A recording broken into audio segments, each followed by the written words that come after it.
Politique correct. Pascal Paradis a dit qu'il s'était fait dire avant l'élection de 2022 qu'il n'allait pas avoir de troisième lien. Puis, dans Jean Talon, là, il y a quand même 5 474 personnes qui ont voté pour la CAQ. Là. 21 du monde. Ça veut dire qu'il y a 21 du monde, là, peu importe ce que tu fies dans leur assiette, ils vont le manger. Écoute,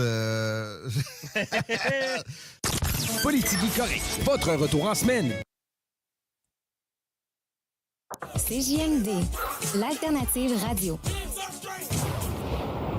Avertissement. Cette émission a pour but de porter l'auditoire à réflexion. C'est pourquoi la direction de la station souhaite vous rappeler que chaque affirmation mérite réflexion. Il ne faut rien prendre comme vérité simplement parce que c'est dit, car tout ceci demeure des théories ou la perception de chacun. Nous vous recommandons de garder un esprit critique et sceptique sur ce que vous entendez ici comme ailleurs. Bonne écoute, bonne réflexion. Bienvenue dans la zone.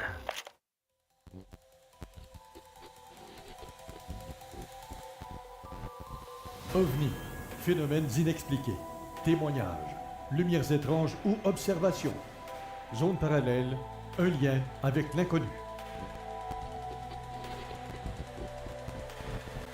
Visitez notre site web à l'adresse www.zoneparallèle.com.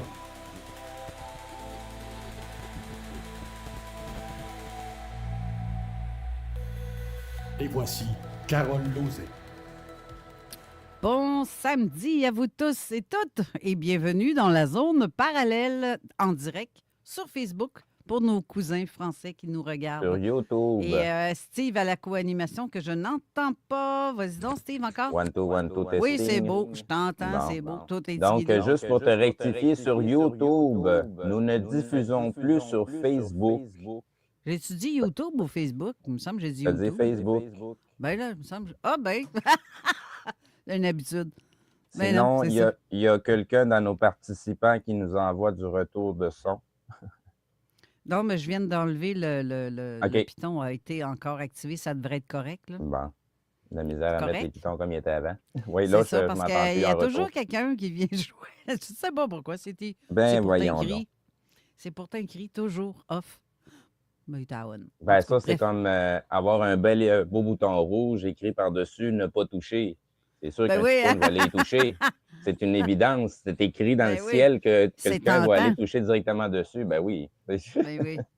C'est trop tentant de mettre les doigts dessus. Ah, ça, c'est une évidence. Sinon, comment ça va, Carole? Mais ça va très bien. Et toi-même? Ben, moi, plus ou moins, ça va bien pour tout le reste. Sinon, côté emploi, ça bouge toujours pas. Ça va venir. Ça va venir, disons qu'on peut dire, un petit peu en tabarnak après mon esprit, qui se dégrouille pas, mais bon. Mais tu sais, après ça, quand on regarde les choses dans leur ensemble, tu sais, chaque secteur a son type d'emploi qui a une prédominance. Et puis, disons que j'ai un profil qui dérange beaucoup. Fait que c'est dur d'aller chercher un emploi dans ce temps-là quand que les gens sont encore poignés dans une espèce de mentalité de carcan d'une façon de faire, même si on est rendu en 2026, eux autres sont encore à une vieille époque. Eh oui. Hey, sais-tu quoi? Aujourd'hui, spécialement, c'est la fête à notre ami et collègue enquêteur avec nous à Zone Parallèle, Gabriel Hamel. Bonne fête, Gabriel, parce que là, tu es en studio avec nous parce que tu vas, pour ta fête, tu es dans le coin. Puis tu peux parler, j'ai ouvert ton micro. Oui, bonjour, merci. Bien, en tout cas, bonne fête, Gabriel. Je suis contente que tu sois là. Et c'est, dans le fond, un petit peu, répète donc ça, Norine. Bonne fête, Gab! Merci. Le studio, il y a plein de monde aujourd'hui parce qu'il y a l'émission aussi de Jeff Benoît après dans la zone insolite. Donc, tout le monde est ici. On a des gens imprévus qui sont ici aussi, comme Raymond Choquette qui a débarqué parce qu'il avait affaire dans le coin. C'est comme, wow, mais c'est le fun. Ah oui, c'est le fun. Ouais, tu vas fêter ta fête avec tout ton monde, toute ta petite gang, dans le fond, quelque part. Ça ressemble à ça, regarde, ça commence bien ta journée. Comme ça, oui. Ben oui, c'est le fun. Vraiment. Ben bonne fête encore. Merci. Et c'est ça, allez-y à la gang, oui, c'est beau. Chantal qui écrit Bonne fête, Gab, avec 2 petits becs. Merci. Donc, c'est ça. Mais merci à tout le monde aussi qui nous écoute via YouTube. Je l'ai dit.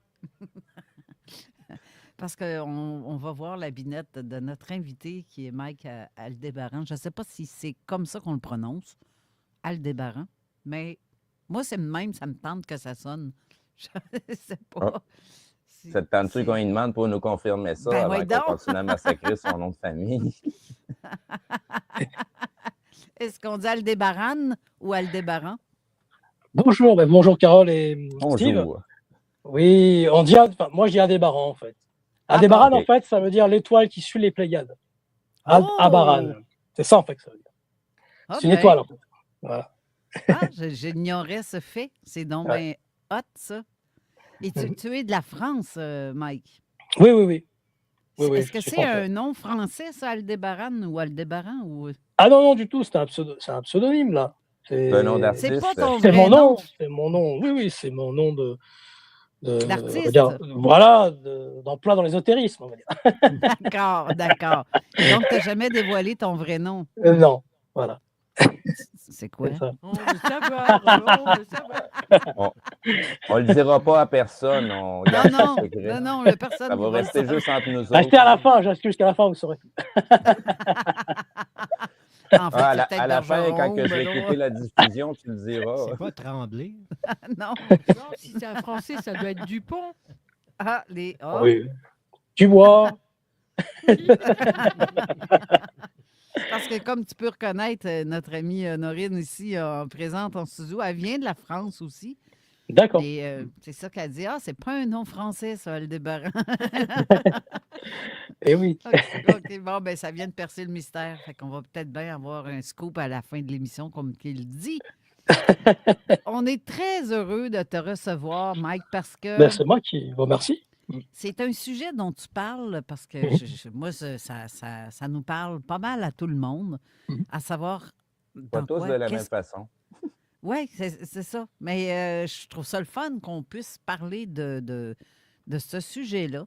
Et j'ai vu aussi cette semaine, parce que tu m'as envoyé un lien de ta chaîne YouTube que je ne savais même pas que tu avais. Et tu recevais des gens comme, justement, cette semaine, tu as eu Bragi.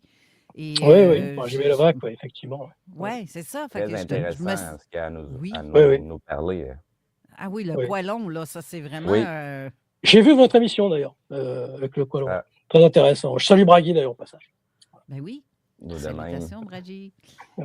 Mais pour vrai, tu reçois plusieurs invités différents chaque Ah semaine oui, j'ai aussi. reçu pas mal de monde. Hein. Philippe Guillemont, j'ai reçu... puis dans tout le mouvement... En fait, je travaille pour la Gazette de Rennes-la-Château. Donc, du coup, je suis souvent à la Rennes-la-Château l'été. Et donc, je m'occupe d'interviews de tout ce qui concerne l'activité de Rennes-la-Château. D'ailleurs, je passe un bonjour à Jean Morissette, Ben, qui est justement. venu. Voilà. Je passe le bonjour à Jean Justement. Morissette. Ben oui. Et Jean, il est là. Et voilà Jean, tiens, je l'ai. Voilà, toi aussi, tu l'as. Justement. Voilà. Ben, justement, c'est donc bien drôle, pareil, parce Qui que est vous mon- vous êtes vus. Vous Qui est vous mon êtes vus aussi. coworker avec il faut conscience, voilà, aussi. Et voilà.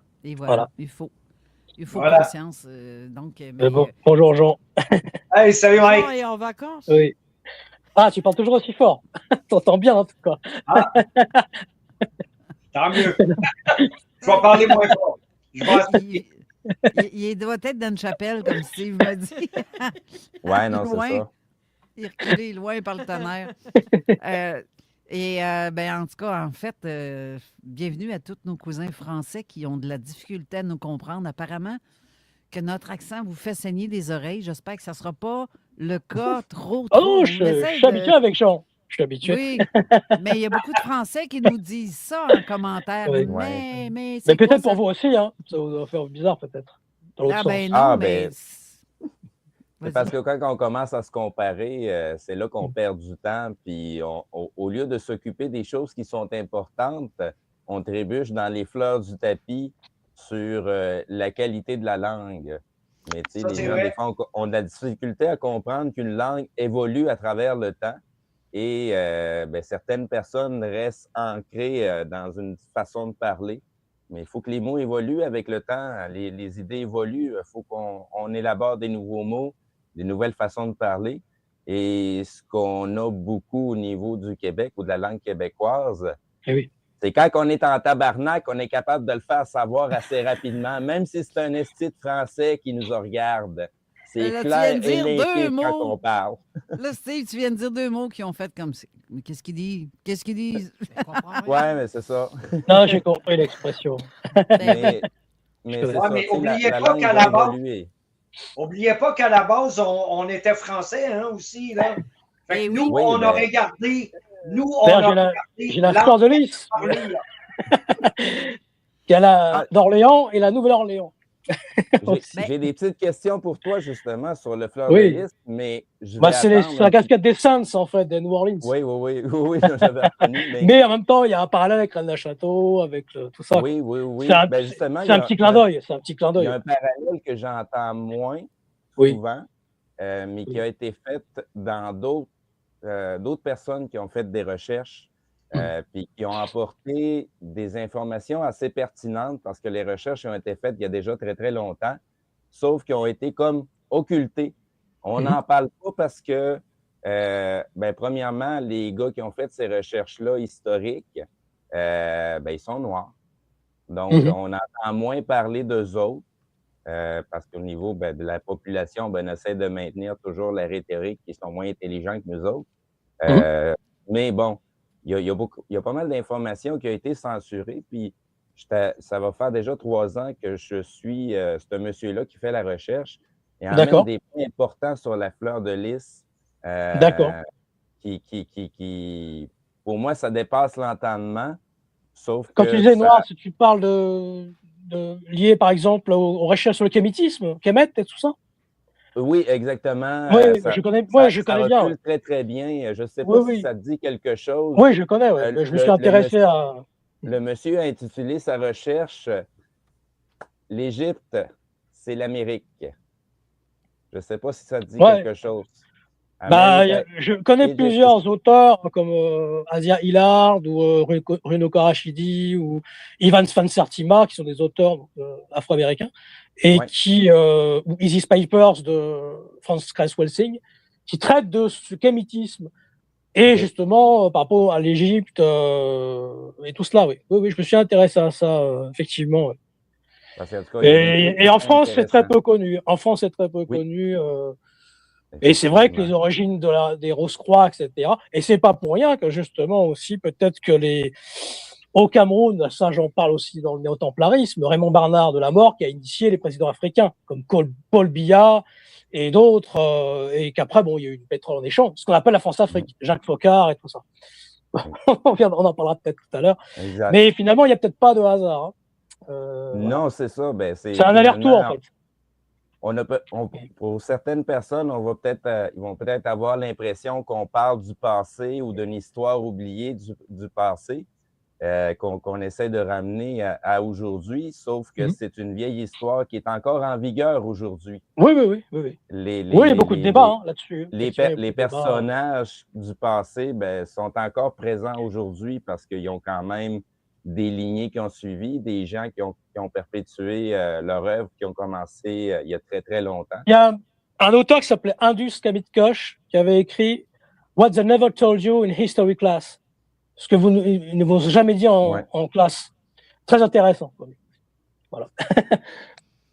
Il faut connaître, c'est peu connu, c'est très peu connu tout ça. Est-ce que vous savez qu'au 12e siècle, il y avait des éléphants au Cap-Breton? Ah oui? C'est dans mon prochain livre. Mais ils étaient pas roses. Non. Avec des pois. Voilà.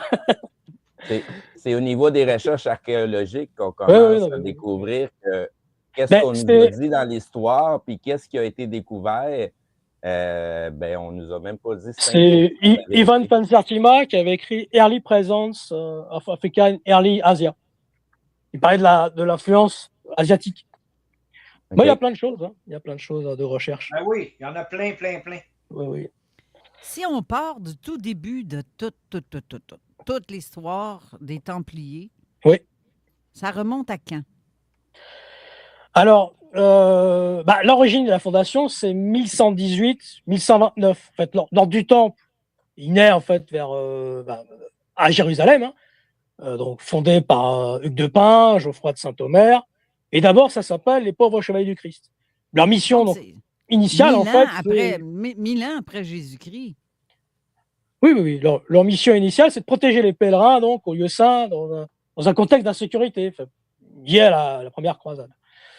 Mais il y a ce que les gens ne savent pas, c'est que beaucoup de Templiers en fait s'intéressaient à des traditions séculaires. Ils s'intéressaient aussi bien à l'islam ésotérique qu'à la Kabbale, qu'aux traditions scandinaves. Et donc, ils se sont intéressés à beaucoup d'autres choses. Beaucoup, on pense, par exemple, uniquement à la croisade, etc. Mais en fait, ils avaient quand même des connaissances et des intérêts pour d'autres cultures et d'autres ésotérismes. Ça, il faut le préciser parce qu'il y a un amalgame, en fait, qui est fait avec les Templiers. Mais il faut savoir qu'ils étaient, pour certains en tout cas, pas tous, ils étaient pour certains très initiés à des traditions qui, par la suite, se sont retrouvés dans, justement, ça, j'en parlerai, les nouvelles filiations, les lignées qui viennent après, l'Arménius et tout ça, mais qui viennent après. Voilà. Okay. Ça me fait penser un peu les 4 chevaliers de l'Apocalypse, tout ça, parce que c'est vrai, quand tu veux faire le lien, ou même, il y a eu beaucoup de clins d'œil à cette gang-là de Templiers. Pas n'importe qui pouvait entrer dans cet ordre-là. Ah oui, c'est sûr. Oui. Donc, après, je ne sais pas si vous voulez que je continue ou que vous posez des questions, comment vous voulez faire. À moins que Steve ait des questions à date. Là, Non, mais en fait, je préfère te laisser le temps de mettre la table du sujet et on va être capable de danser alentour de ça. Parce que comme je te disais en début d'émission, on est intéressé par le sujet, mais sur des points de vue totalement différents les uns des autres. Carole a sa façon de voir les choses, Jean a sa façon de voir les choses. Moi, j'ai la mienne. Comme je t'ai dit, moi mon point intéressant, c'est la fleur de lys. Quand on va arriver dans ce coin-là, c'est peut-être là que je vais aller cuisiner avec d'autres questions peut-être que tu n'as jamais eues encore. D'accord, ok. Oui, parce qu'en fait, moi je parle souvent de l'ordre du Temple, mais après je continue sur les résurgences envers néo-templières. Voilà, ce qui est justement des années 60, où justement mon grand-père Guithieu, alias Michel Darcos, a fait partie de la résurgence d'Arginy. Il était présent aussi pour des opérations théurgiques en 1963 aux commanderies de Montfort-sur-Argent dans le Var, et puis d'autres endroits. Donc j'ai une filiation en fait déjà où je suis un peu né dans le chaudron de tout cela. Et Guithieu, mon grand-père, a été le conseiller, donc on va dire en templarisme, pour le livre de Patricia Daré, Le Templier Mahdi. Voilà, donc ce livre-là. Et aussi le second, la Révélation des Templiers, où il est présent dedans, mais sous le nom là de Michel Darcos. On a reçu Patricia Daré qui est venue nous parler de ce sujet-là, justement. Voilà, donc il est présent tout au long du livre. Dans le fond, ton pseudonyme aurait pu être aussi Obélix. Tu es tombé dans la potion magique depuis que tu es tout jeune. Fait que tu baignes là-dedans. Et puis mon père, Druide Gyaranos aussi, qui est dans le druidisme, lui, a fait partie aussi de tout cela, mais plus dans les années 80. Et également toute la lignée. Alors là, c'est un livre, c'est Le Tort du Temps de Gabrielle Carmy, où justement, elle a fait le renouveau un peu du templarisme. Et là, c'est plus dans les années 70, qui date de 73, le livre. Et en fait, mes parents ont fait partie de la Masnie, mon grand-père aussi, du Saint-Graal, donc moi petit aussi. Et donc Gabrielle Carmy était une personne médium qui avait certains dons. Et finalement, ça rejoint Patricia Daré, parce qu'en fait, Patricia Daré, son livre a été fait grâce en fait à la découverte, un peu par hasard, il n'y a pas de hasard vraiment, du Tort du Temps de Gabrielle Carmy. Ok. Donc tout a un lien en fait, et tout a un lien. Et c'est bon l'histoire des rosiers rouges et blancs. Gabriel Camus fait un rêve des rosiers rouges et blancs, parce que les rosiers rouges et blancs pour les Templiers, c'était pour les commanderies, c'était des endroits où on pouvait venir tranquillement se reposer, être en sécurité. Et donc Patrice Daré fait le même rêve après, mais sauf qu'elle ne sait pas du tout pourquoi. Et après, on lui explique, enfin, elle comprend en lisant Le Temps du Temps, le lien, en fait. Voilà. Voilà, je fais une petite aparté. Moi, j'ai été plongé dans tout cela par, justement, les Charivari. Alors ça, c'est des choses assez uniques, hein, qui datent des années 73-74. Et puis aussi, là, on y vient un peu la fleur de lys, pour le coup, les archives des pré-élections, où là, c'est Jean-Luc Chomeil, justement. Là, c'est des pièces uniques, hein, donc les archives de pré-élection. Donc là, c'est des documents qui ont fait toute ma jeunesse, hein, mon enfance, où j'ai grandi avec tout cela. Je précise un peu pour être dans le bain, quoi, pour qu'on comprenne d'où vient mon intérêt. J'aurais pu très bien ne pas m'y intéresser, mais j'ai voulu continuer, on va dire, cette tradition, cette filiation, on va dire. Okay. Voilà. C'est bien ça. Oui. Alors, on continue. Oui, donc en fait, alors en 1120, donc le roi Baudin, donc offre une résidence aux Templiers sur l'emplacement du temple de Salomon, d'où leur nom. L'ordre est officiellement reconnu par l'Église de Troyes en 1129, grâce au soutien donc de Saint Bernard de Clairvaux. Mais par la suite, donc l'ordre se développe. Il y a un réseau de commanderies dans toute l'Europe occidentale qui sert à financer des opérations. Grâce à des privilèges accordés, les Templiers deviennent des administrateurs fonciers, des banquiers, de rois et de princes, des gardiens de trésors. Mais leur puissance économique, leur autonomie nourriront plus tard justement les tensions politiques. Et ce qui arrive, c'est là, je fais un résumé pour aller vite, hein, pour que les gens comprennent. Le déclin, la chute, donc c'est 1291-1312. Et après la chute d'Acre en 1291, les Templiers perdent leur raison d'être militaires en Terre Sainte. Et donc le roi Philippe le Bel, lourdement endetté envers eux, lance en 1307 une vaste opération d'arrestation, les accusant donc d'hérésie et de pratiques immorales. Et donc, malgré des aveux souvent obtenus par la torture, les preuves restent faibles, évidemment. Le pape Clément V, sous la pression, dissout l'ordre en 1312, et le dernier grand maître, Jacques de Molay, est exécuté en 1314, qui alimente donc la légende des mythes templiers par la suite, puisqu'il y a justement un héritage qui arrive après. Question. Donc, oui. Là, tu viens de nous dire que l'ordre a été reconnu par des rois, dans le fond, par la religion catholique. À une époque, oui. Au début. À une époque, si je comprends bien. Oui. Mais est-ce que quelque part, on a des informations parce qu'il n'y avait pas juste les catholiques à cette époque-là, puis vu que les Templiers étaient intéressés par d'autres cosmogonies, d'autres... C'était en secret, ils s'y intéressaient en secret. C'est ça, mais est-ce qu'ils ont été reconnus par d'autres? C'était pour faire leurs opérations. C'était pour faire certaines opérations, on va dire théologiques, qui restaient dans le domaine vraiment templier en devant. Est-ce que les Templiers ont été reconnus par d'autres groupes, comme les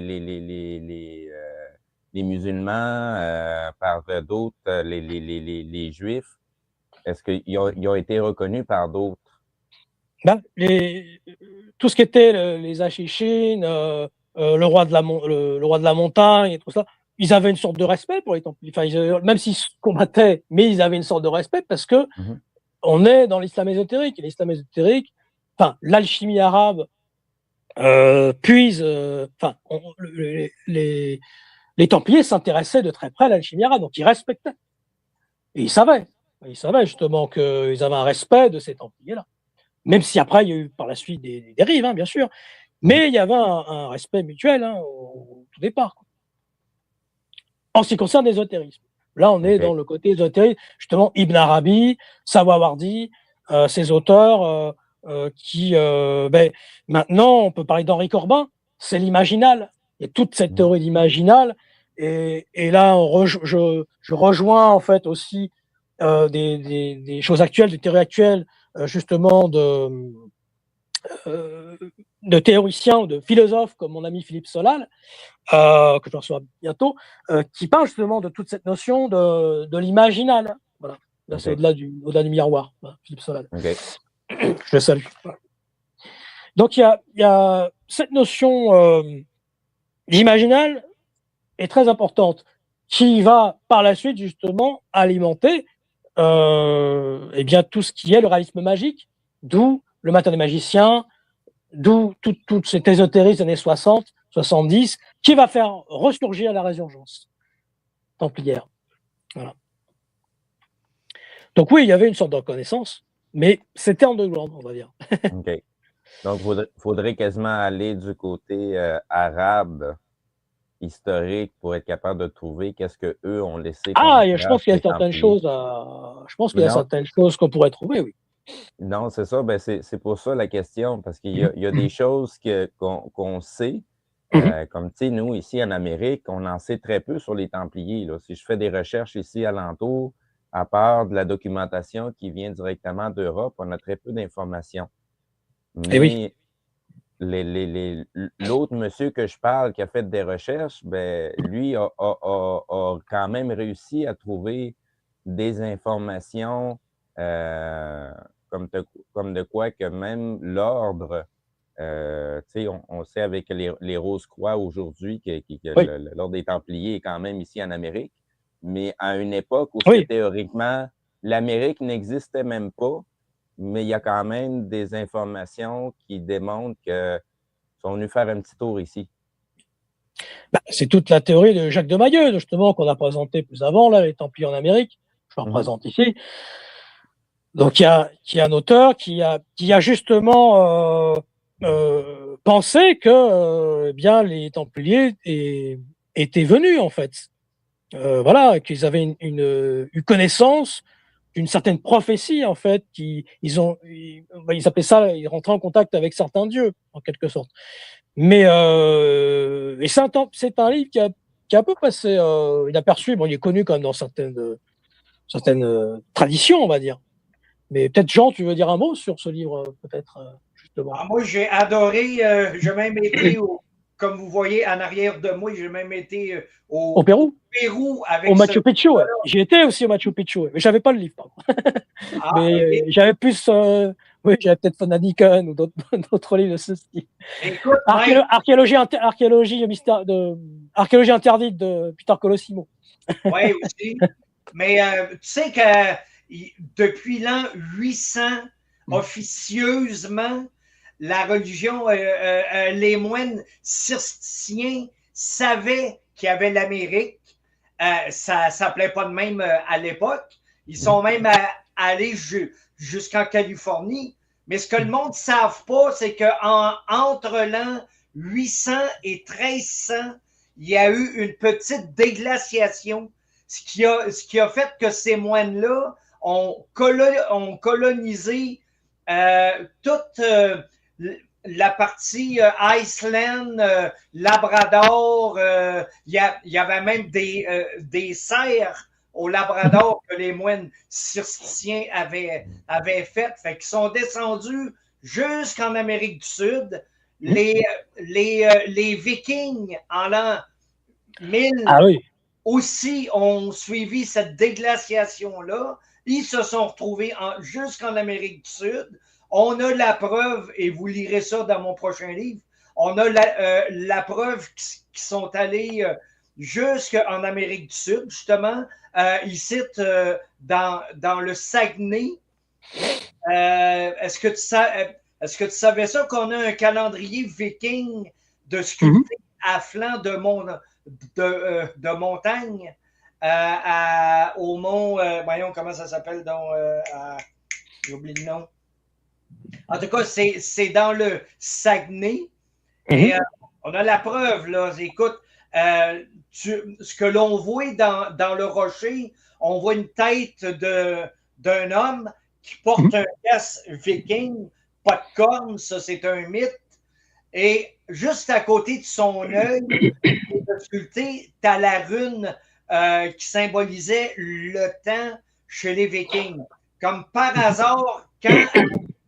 quand arrive au printemps là, que l'on vient de vivre, là, il y a l'ombre d'une montagne qui arrive juste sur ce symbole-là, comme par hasard, tu sais.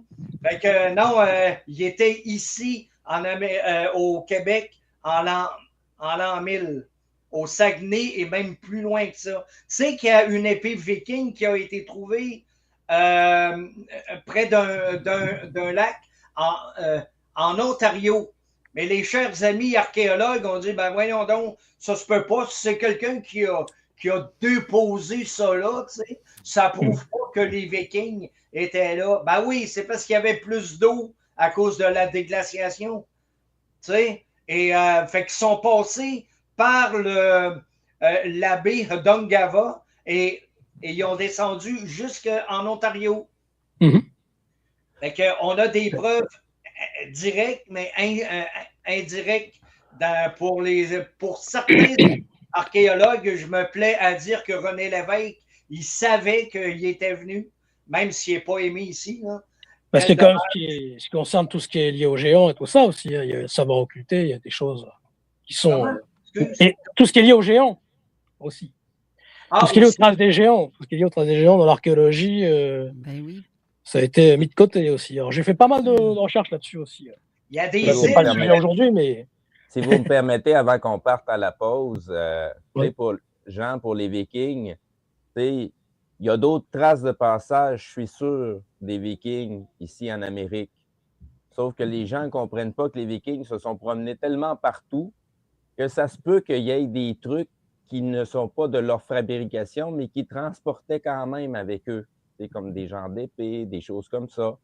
Parce que, tu sais, il y a des épées Damascus qui viennent du Moyen-Orient qui ont été retrouvées dans des sépultures vikings. Fait que, tu sais, comment ça se fait qu'ils ont eu cette épée-là si à cette époque-là, ils ne savaient même pas forger de cette façon-là? Fait que, tu sais... Les Vikings forgeaient les Vikings forgeaient des armes. Oui, mais pas l'épée Damascus, là. Non, je te vois, oui. Il y a des choses très spécifiques. Fait que je te laisse partir à la pause. Oui, c'est ça. Faut aller à la pause. On a un petit retard de 4 minutes. Mais désolé pour tous ceux qui n'aiment pas les publicités, mais on est une radio officielle sur Bande FM, donc on n'a pas le choix de mettre de la publicité. C'est un surplus le fait qu'on soit en direct aussi sur la chaîne YouTube, parce qu'en réalité, on est plus souvent seulement qu'en ondes radio, mais là... Je suis programmateur audio, je connais un peu sur France. Donc, voilà. Donc, restez là, on revient tout de suite après. Yo, this your man C-Lance. You're listening to CJMD 96.9 FM, Boston to Quebec City. Let's get it. CJMD 96.9 Production SSC sont fiers de vous présenter le 2 avril prochain au Cognac Avenue Sainte-Foy l'artiste montréalais Ratch. Pour marquer la sortie de son album Zéro Respect, il sera en performance pour la première fois dans la région de Québec avec les artistes invités SMZ et Lucky Rich. Présentation du Chicken Street 2360 Chemin Sainte-Foy, là où vous retrouverez les meilleurs sandwichs au poulet à Québec. Surveillez le CJMD 96.9 pour plus d'infos, la page SSC Productions sur Facebook. Les billets sont disponibles au coût de 30$ à l'avance, 35$ à la porte au pointdevente.com. Gentleman Paradise, les seuls frissons qu'on partage avec l'hiver, ce sont ceux qui donnent chaud. gentlemanparadise.com pour obtenir le pré-frisson. Garde ta mise en forme. Energy Box. Développe ta force. Energy Box. Perfectionne ta technique. Energy Box. Améliore ton endurance. Energy Box. Maîtrise l'art de l'autodéfense. Energy Box. Cours de groupe selon tes horaires. Débutant, récréatif, professionnel, compétitif, boxe olympique, cardio. Énergie. Energy Box. 2044C, 3e rue Saint-Romuald. 88 839 6767. Energybox.ca. Pour tes travaux de toiture, c'est pas compliqué. Groupe DBL. Solide au sommet. GroupeDBL.com. À la Maison de l'enfance, c'est de la prévention, de la sensibilisation, de l'accompagnement, du soutien et même un peu plus que ça. Parce que la Maison de l'enfance, ce n'est pas juste une maison, c'est une maison intérieure. On vous accompagne sur mesure avec un plan d'intervention et un bilan remis en fin de parcours. Reconnu par Ritma, membre de AEESQ, fournisseur d'IVAC et maintenant accessible sur Clic Santé. 1336C, rue de la Chaudière à Saint-Rédempteur. La Maison de l'enfance, grandir, ça commence quand on se sent compris. Élevez votre style de vie avec le Fitz Condo Locatif. Plus qu'un appartement, le Fitz redéfinit le confort, un espace à la fois. Disponible dès maintenant, nos 3,5, 4,5 et 5,5 situés en plein cœur de Lévis vous offrent une expérience supérieure en formule tout inclus, avec vue imprenable sur Québec et le centre-ville. Découvrez nos unités modernes et réservez le vôtre dès aujourd'hui. Le Fitz, à l'avant-garde de tous vos besoins. Visitez le FITZ.ca. Sale Barbe, Papa Roach et The Offspring au Festival de Lévis. Entre le 29 juillet et le 2 août 2026. En prévente dès maintenant. 70,99 plus taxes pour 5 jours de musique. De Montgolfière, d'activités pour la famille et gratuit pour les enfants de 11 ans et moins. Festival de Lévis, une présentation Loto-Québec. Vous l'avez sûrement constaté, un hiver marqué par de grands écarts climatiques met nos routes à rude épreuve. Avec le retour des températures printanières, plusieurs petits chantiers de courte durée prendront forme, notamment pour restaurer la chaussée. Au volant, soyez alertes, prudents et courtois. Des travailleurs de chantier seront à l'œuvre pour réparer certaines parties du réseau routier. Votre vigilance peut faire toute la différence. La protection des travailleurs de chantier, j'embarque. Un message du gouvernement du Québec. Tanné d'attendre des mois pour vos impôts? Chez Impôts Danny Bédard, à Québec, une nouvelle équipe est en place et elle a du temps pour vous.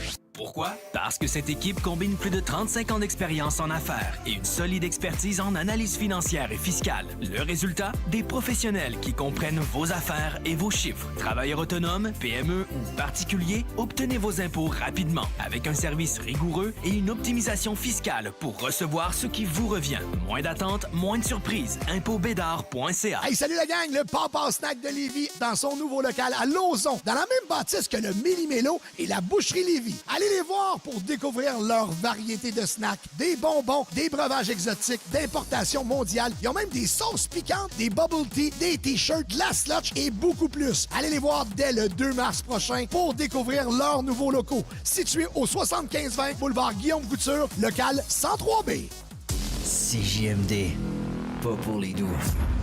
Avertissement. Cette émission a pour but de porter l'auditoire à réflexion. C'est pourquoi la direction de la station souhaite vous rappeler que chaque affirmation mérite réflexion. Il ne faut rien prendre comme vérité simplement parce que c'est dit, car tout ceci demeure des théories ou la perception de chacun. Nous vous recommandons de garder un esprit critique et sceptique sur ce que vous entendez ici comme ailleurs. Bonne écoute, bonne réflexion. Bienvenue dans la zone.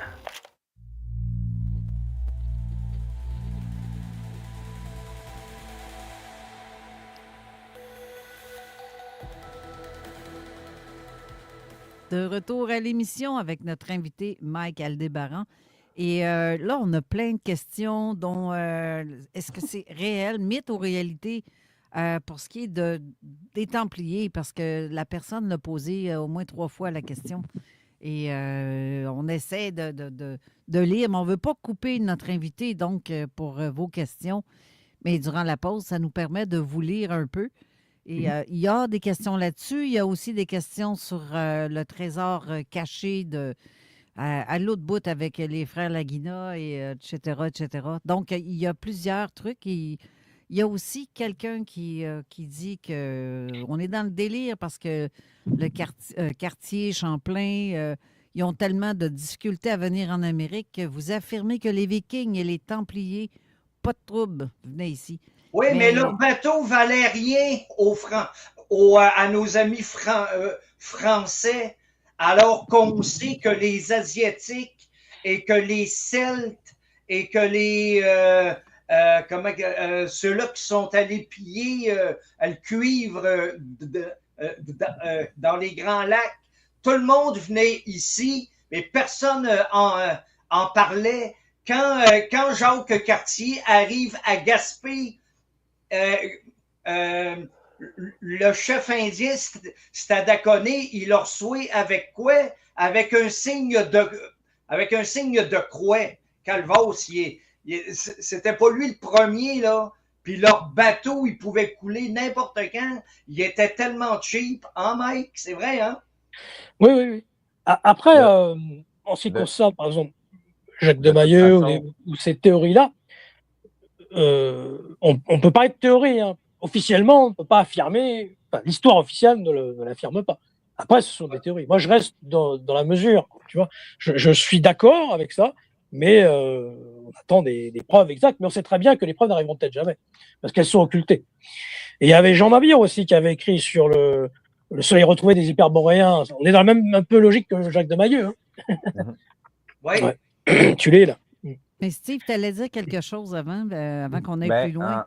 En fait, c'est parce qu'on est en train de parler d'époques différentes. L'époque de Champlain et compagnie, c'est pas la même époque des Templiers. Sinon, faites une petite recherche. Je ne sais pas si je prononce bien son nom, mais il y avait un navigateur qui était du Moyen-Orient, qui était arabe. Et les Arabes avaient une technologie très avancée pour naviguer sur les eaux. Ben oui. Donc, il y a une carte de Piri Reis, qui est un rassemblement de plusieurs cartes dans la même, où ce qu'on voit déjà des parties de l'Amérique qui ont été dessinées. Puis donc, à cette époque-là, Champlain n'existait même pas. Les parents Champlain non plus n'existaient même pas. Puis, il y avait du monde qui était en train de dessiner l'Amérique déjà sur des cartes. Donc, avant de dire n'importe quoi, tu sais, faut regardez juste le décor de notre invité Marc Aldebéran, là. C'est pas des bibelots pour le fun, là. La majorité des documents qui sont là, ils ont lu, là. Tu sais, on parle avec de l'information, avec de l'expérience, avec des recherches. On parle pas à travers notre chapeau juste pour le fun, là. Sinon, faites des recherches sur qu'est-ce qu'on fait. C'est le livre de Jean-Luc Chomin, il est très templier derrière. C'est la tour d'Argénie. Mais ça fait combien de temps, Mike, que tu t'intéresses à ce sujet-là? Ah ben depuis tout petit, véritablement, mais vraiment, j'ai commencé vraiment à lire les... Après, mon père me faisait des initiations à 5-6 ans, quoi. Donc j'avais déjà des notions d'ésotérisme. La tablette d'émeraude me fascinait quand il m'en parlait. Et c'est pour ça, par la suite, j'ai créé ma chaîne, voilà, la chaîne YouTube, les tablettes d'émeraude aussi. Il y a Mac Aldebéran, mais les tablettes d'émeraude. Il me parlait de Salomon, il me parlait de Kabbale, il m'enseignait énormément de choses. Et il y avait un cours des fois sur les blasons, un cours sur le templarisme, un cours. Donc j'avais des notions très très jeunes en fait. Et par la suite, je me suis vraiment intéressé de par moi-même, d'abord au phénomène ovni. À 14-15 ans, j'ai commencé à lire Jacques Vallée, Eric Zurcher, Passepartout Magonia, et plein d'auteurs sur le phénomène ovni. Après, tout ce qui est venu l'ésotérisme, et après les Charivari, où là, j'ai redécouvert un peu toute ma tradition familiale liée justement aux certaines résurgences. Et je me suis intéressé vraiment en profondeur à tout cela. Voilà. Pour faire court. Oui, encore. Quand même intéressant. Avais-tu des questions avant de redémarrer, Steve, pour notre invité? Ou ben non, Jean, si aussi tu as des questions? On continue, mon ami. C'est plus qu'intéressant. Continue. Oui. Allez, vas-y en paix. Alors, moi, ce que je propose, c'est que je fais une analyse aussi, on va dire, alchimique et ésotérique, on va dire. Aussi de l'ordre du temple, parce que c'était une force militaire, donc spirituelle au Moyen-Âge, donc pionnière dans l'articulation entre vie monastique et chevalerie, c'est ça qui est particulier. Son ascension fulgurante, son rôle financier, sa chute brutale, on en fait un des ordres les plus fascinants de l'histoire, en fait, parce qu'on est à la frontière entre la réalité historique et la mythologie européenne. Et en fait, il y a plusieurs couches dans l'analyse en fait du templarisme. Il y a une couche visible, une couche initiatique, une couche mythique et une couche archétypale.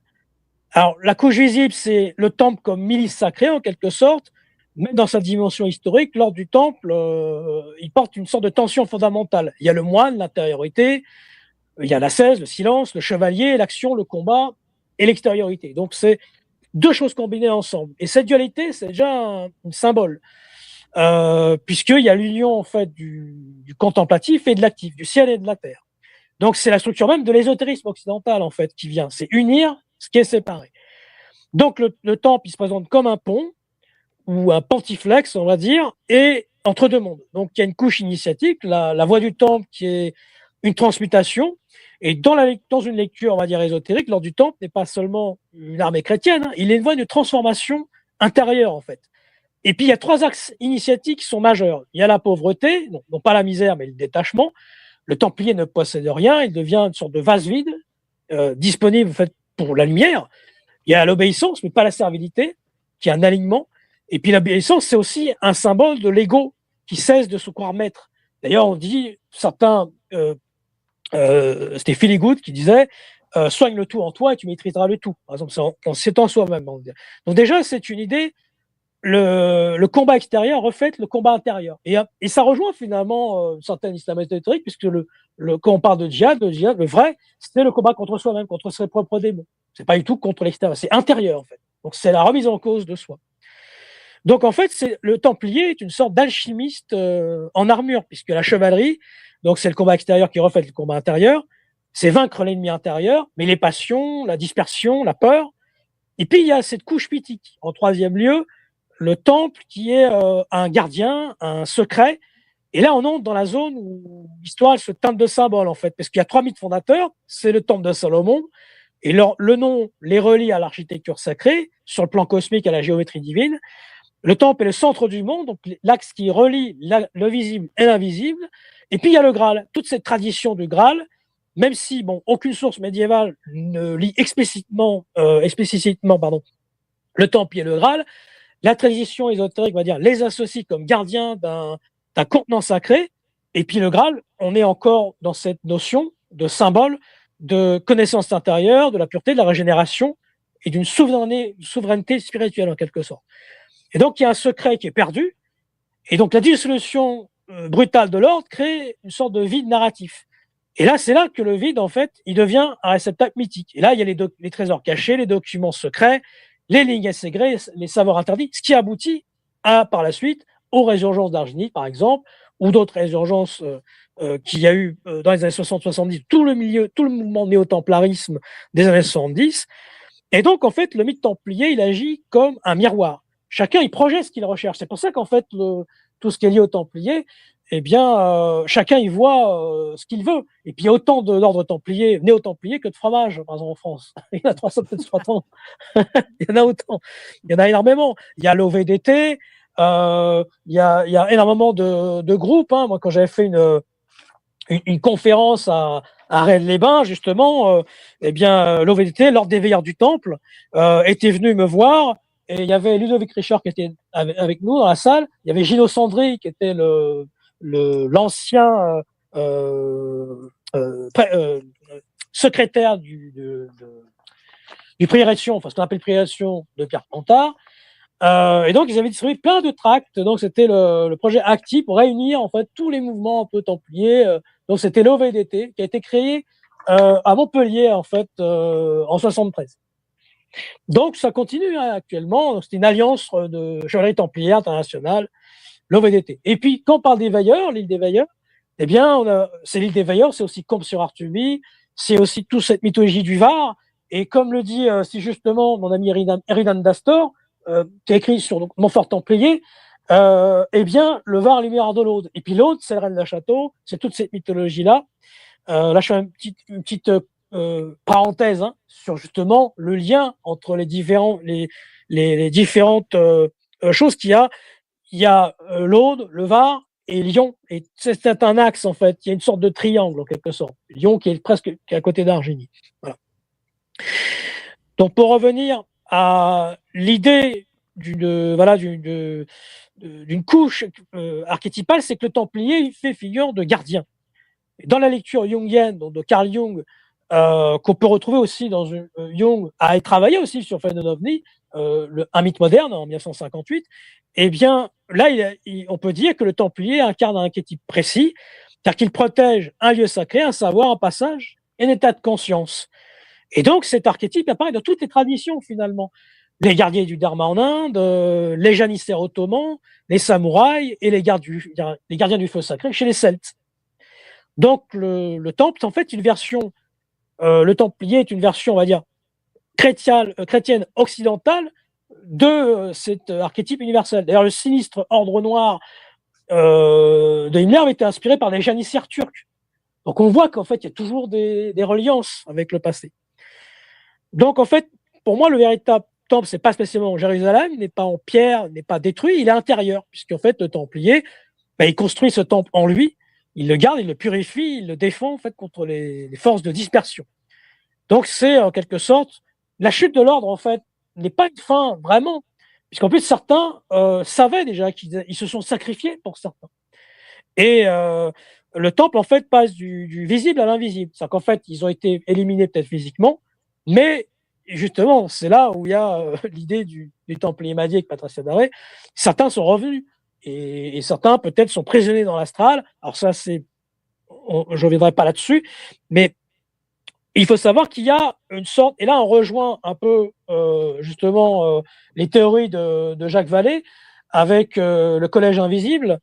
Et dans le Collège Invisible, en 1975, Jacques Vallée explique, et ça c'est une théorie que je rejoins avec Philippe Solal et d'autres chercheurs, c'est aussi la thématique que j'ai sur la dimension miroir du phénomène OVNI, mais en fait, ce qui est intéressant, c'est qu'il y aurait une sorte de système de contrôle ou système au-dessus, qui, en fait, agit sur l'inconscient collectif et donc pourrait faire montrer à des croyants qui croient aux Templiers, des Templiers désincarnés.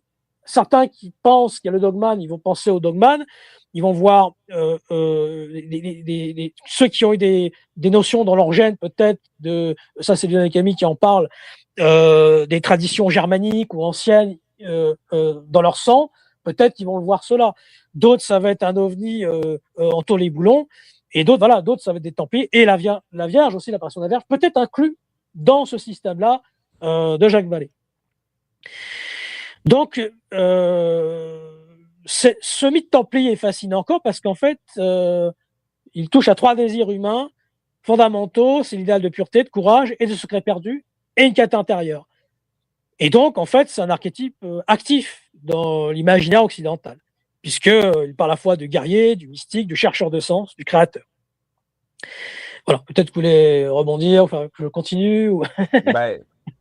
C'est ce que tu nous dis là, pour les gens qui comprennent un peu la mécanique du monde, comment que ça fonctionne et l'information que tu viens de nous dévoiler par rapport aux Templiers. Oui. C'est une évidence que pour la religion catholique ou pour l'Église, ça dérange beaucoup de rechercher son temple intérieur parce qu'à partir du moment que tu le trouves, tu n'as plus besoin de l'Église, ni du pape, ni aucune hiérarchie parce qu'elle n'a pas de hiérarchie. Donc, c'est sûr qu'ils ont été lapidés et compagnie, traités d'hérésie simplement pour cette raison-là, parce qu'ils perdent le contrôle sur l'individu, sur les groupes, en démontrant aux gens que votre voie de salvation se trouve à l'intérieur de vous et non pas à l'extérieur de vous. C'est ce que je dis souvent, la voix qui est la voix, mais qui n'est pas la voix, mais qui est la voix. Mike, tu parlais que de la pauvreté des Templiers, puis on parle du trésor des Templiers. Justement, pour ceux qui ne font pas le lien, peux-tu expliquer leur symbole? C'est une sorte de pauvreté, c'est une sorte de recueillement intérieur. Après, ce n'est pas pour ça qu'ils n'avaient pas de trésor.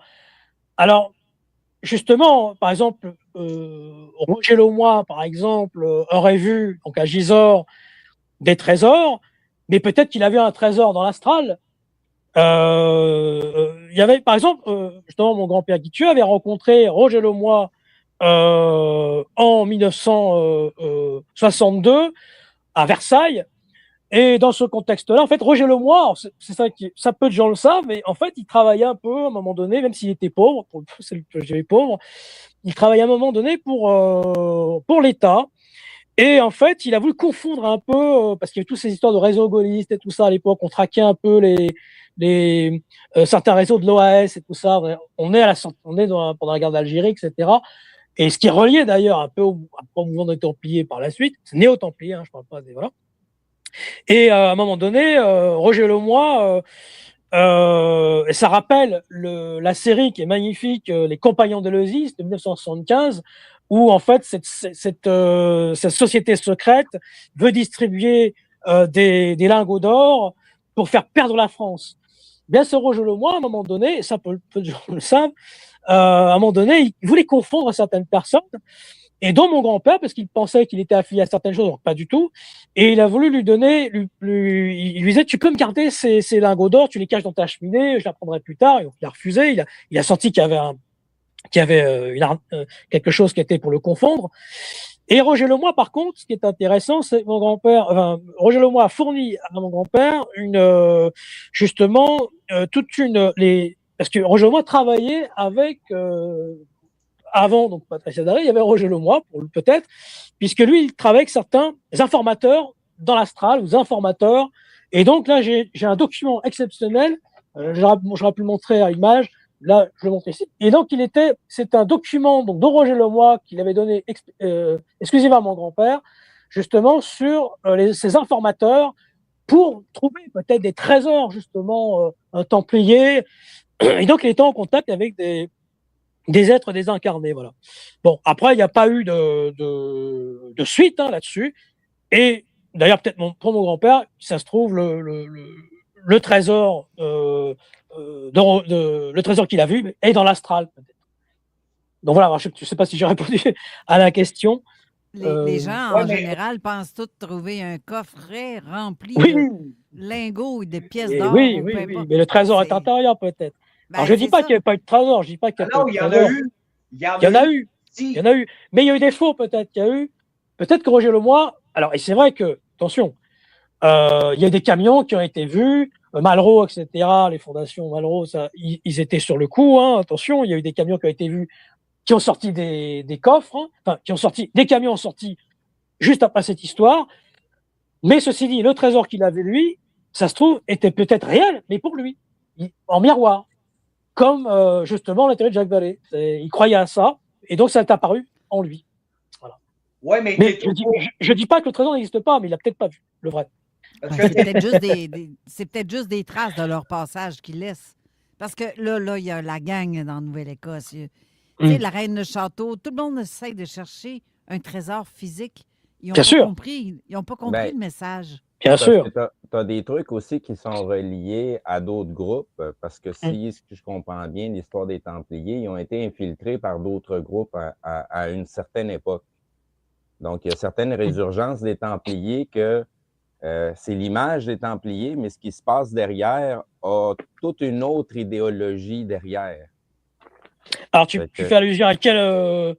dans les années, après les années 50, 60, tu veux dire? Ou tu parles des filles de Chevalier Ramsay, 1737, tout ça?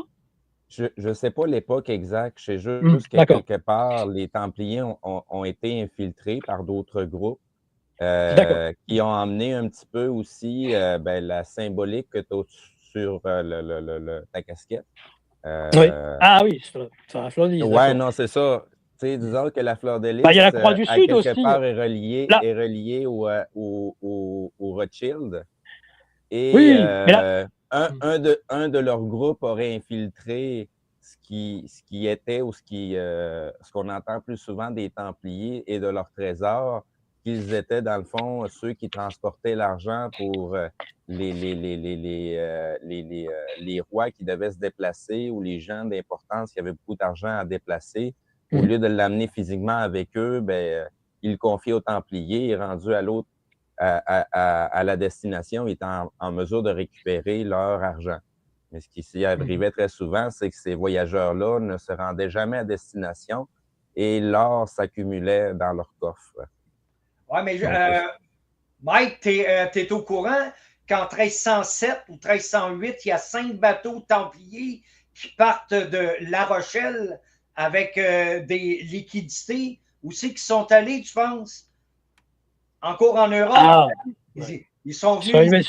sur l'Ultimatulé. Mais il y a aussi les navires du Portugal, avec la croix patée. Et c'est pour ça qu'on dit le Portugal. Peut-être que le Graal est là-bas. J'allais y venir au Graal, justement. Ah, c'est bon, ça. Justement, j'allais y venir. On pourrait y venir après la pause, parce qu'on est dû déjà. On est dû déjà pour un autre. Donc, restez là. C'est fort intéressant, vraiment, là, Mike. Merci.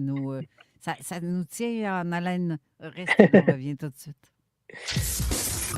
CJMD, la seule et unique radio de Lévis. Le meilleur garage de mécanique au monde. Garage les pièces CRS. Garage les pièces CRS. Ils ont de nouvelles installations. Il y a plus de place. Garage les pièces CRS est maintenant au 895 avenue Godin, tout près d'où ils étaient. Là, c'est plus grand, c'est plus frais et surtout, c'est la même mécanique astucieuse, honnête, conçue pour vous faire économiser. Ils ont les meilleurs prix sur les pièces. Garage les pièces CRS, déménagé au 895 avenue Godin. Je vous le recommande, vous allez le recommander vous aussi. Élevez votre style de vie avec le Fitz Condo Locatif. Plus qu'un appartement, le Fitz redéfinit le confort, un espace à la fois. Disponible dès maintenant, nos 3,5, 4,5 et 5,5 situés en plein cœur de Lévis vous offrent une expérience supérieure en formule tout inclus, avec vue imprenable sur Québec et le centre-ville. Découvrez nos unités modernes et réservez le vôtre dès aujourd'hui. Le Fitz, à l'avant-garde de tous vos besoins. Visitez le FITZ.ca. Lorrain Frais, des condos locatifs de qualité conçus pour la vraie vie. Peu importe vos besoins, nos 3,5, 4,5 ou 5,5 neufs vous offriront la sensation d'être seul au monde et ce, en plein centre-ville de Lévis. Bénéficiez d'un espace lumineux, sécuritaire et tout inclus où l'insonorisation garantira votre tranquillité absolue. Visitez lorrainfrais.com et réservez votre condo locatif pour juillet 2026. Lorrain Frais, un monde à part, au cœur de tout. Envie de donner un nouveau souffle à votre maison? Sherwin-Williams à Lévis. Pour des peintures de qualité professionnelle, des conseils d'experts, des couleurs infinies pour tous vos projets, du salon jusqu'au patio, en passant par des immeubles complets. Chaque détail compte, surtout la couleur qui habille vos espaces. Venez en succursale et laissez-vous inspirer par nos nombreuses palettes de démonstration. Pour des peintures et teintures de qualité supérieure et facile d'entretien, choisissez Sherwin-Williams. 72 route du Président Kennedy à Lévis. Préparez-vous au décollage. Stratos vous propulse vers la stratosphère. Jusqu'au 6 avril, profitez de rabais hors de ce monde avec nos pizzas, poutine et notre pizza à l'américaine. Et notre étoile du mois, nos assiettes sous-marins sont offertes à partir de seulement 14,99 $. Avec plus de 23 $ d'économie au total, c'est le temps de vous faire plaisir. Du dîner au souper, considérez la mission accomplie. Certaines conditions s'appliquent. Détails sur stratos-pizzeria.com.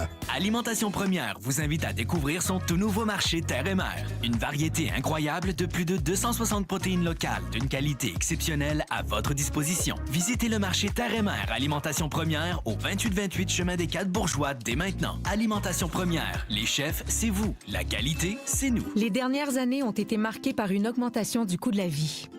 Devant cette situation, le gouvernement du Québec a mis à votre disposition plusieurs mesures pour remettre de l'argent dans votre portefeuille, telles qu'un montant de 300 $ tous les 24 mois pour les lunettes ou les verres de contact des jeunes de moins de 18 ans, ou encore une aide financière accrue aux aînés. Découvrez toutes les mesures mises à votre disposition sur québec.ca/portefeuille-québécois. Un message du gouvernement du Québec. ADM Sport ouvre ses portes à Lévis. Jusqu'à dimanche, profitez de 20 % de rabais sur la marchandise moto 2026 et cadeau aux 25 premiers acheteurs à chaque jour. ADM Sport, tout ce que tu aimes. 628 Kennedy Lévis. Chez Desjardins, nous croyons qu'une communauté forte, ça se construit ensemble. C'est pourquoi nous soutenons les Trousseaux de Lisette, dont la mission est d'offrir des trousseaux de départ à des jeunes en situation de vulnérabilité afin de faciliter leur passage vers l'autonomie. Parce que soutenir des initiatives au bénéfice des jeunes, c'est ça, investir au-delà de l'argent. Sur YouTube, sur TikTok, CJMD 96.9. Avertissement. Cette émission a pour but de porter l'auditoire à réflexion. C'est pourquoi la direction de la station souhaite vous rappeler que chaque affirmation mérite réflexion. Il ne faut rien prendre comme vérité simplement parce que c'est dit, car tout ceci demeure des théories ou la perception de chacun. Nous vous recommandons de garder un esprit critique et sceptique sur ce que vous entendez ici comme ailleurs. Bonne écoute, bonne réflexion. Bienvenue dans la zone.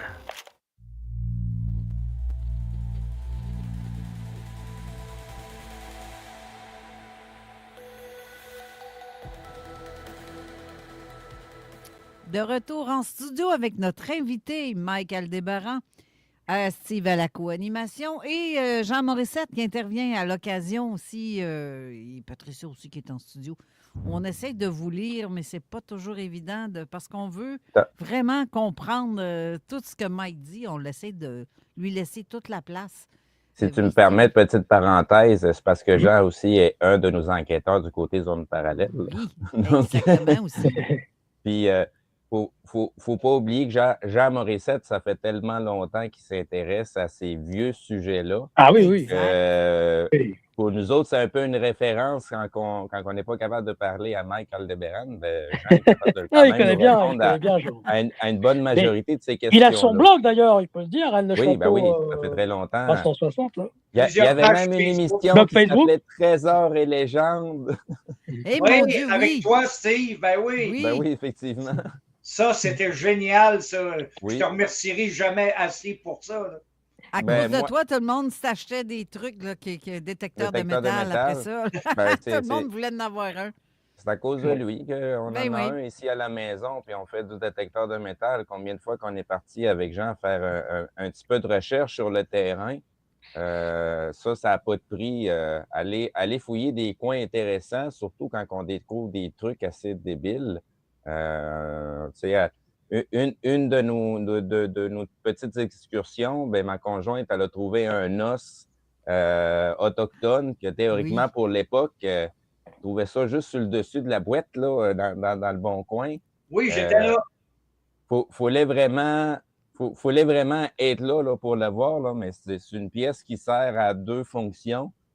Pour l'hiver, ça sert de lame de patin. Et pour l'été, ben, ça sert comme outil de tannage pour les peaux de chevreuil et d'orignaux. Très belle pièce. Très belle pièce. Effectivement. J'étais jaloux. Oui, on l'était toutes. Parce qu'il l'a trouvé dans mon coin de pays, en plus, sur le bord de la plage. Mais il y avait des Autochtones à l'époque aussi, dans notre coin. Nous autres, il y avait beaucoup de Hurons et... Donc, bien avant nous autres, on leur a volé tout ce qu'il y avait. Oui, c'est ça.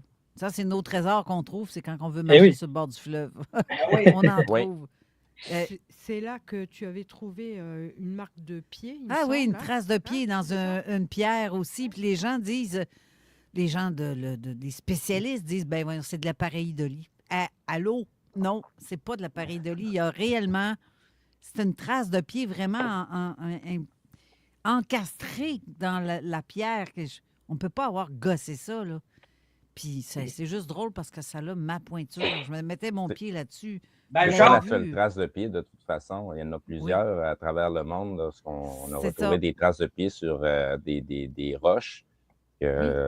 Soit la personne qui a marché dessus était tellement lourde en passant sur la roche pour laisser des traces, ou à l'époque, cet endroit-là n'était pas une roche, était autre chose. Ben, c'était de la boîte. C'était de la boîte à l'époque. Ah oui, Carole, go, go, go! OK. C'était de la boîte, de la terre, du sable, de la glaise, on va dire, qui est en séchant avec les années, devient avec les couches, si tu regardes ça avec l'histoire, bien, on me dit qu'il n'y a pas eu de traces d'hommes ici au Québec à l'époque. Eh oui, moi, je suis sûre que oui. Ça n'a toujours pas marché, cette pierre-là, jusqu'ici, à partir de... Je ne sais pas de où ça vient, mais elle était sur le bord de l'eau, sur le bord de nos propres rives, donc. Et le cap qu'on a autour, il y a des morceaux qui se décrochent de là. Puis il y a d'autres significations aussi.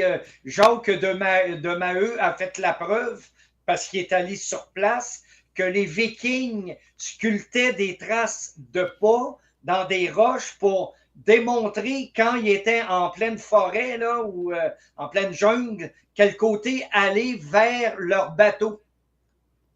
Ils étaient restés, évidemment, sur l'eau. Oui. Au lieu de laisser des traces comme des bouts de pain comme Hansel et Gretel. Ou des cailloux sur le petit poussé. En plein ça. Les petits poussets, c'est ça. OK, pour continuer, parce que juste avant la pause, on a parlé de quelque chose que j'ai hâte aussi d'entendre. Je te laisse continuer, Mike. Oui, alors concernant la fleur de lys, eh bien, justement, ça rappelle la Croix du Sud.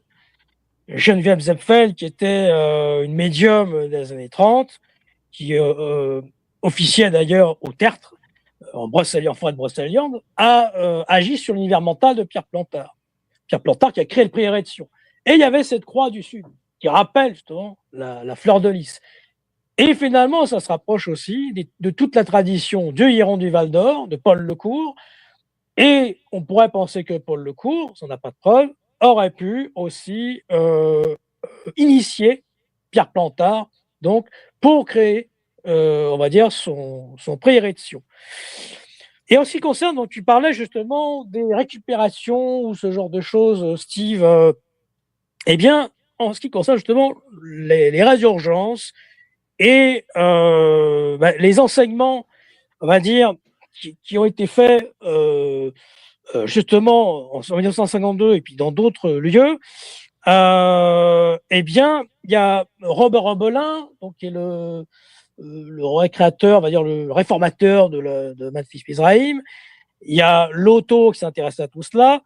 Vincent Plan, créateur de la loge GLTSO Opéra. Puis il y a la loge numéro 7, Pierre de Ribeaucourt. Mon grand-père, d'ailleurs, était, en 1960, avec Vincent Planck, à l'origine des premières loges, la loge 7, donc Opéra, GLTSO Opéra. Et donc Maxime de Roquemort, Marcel de Vardemago, ce sont des auteurs qui vont revenir.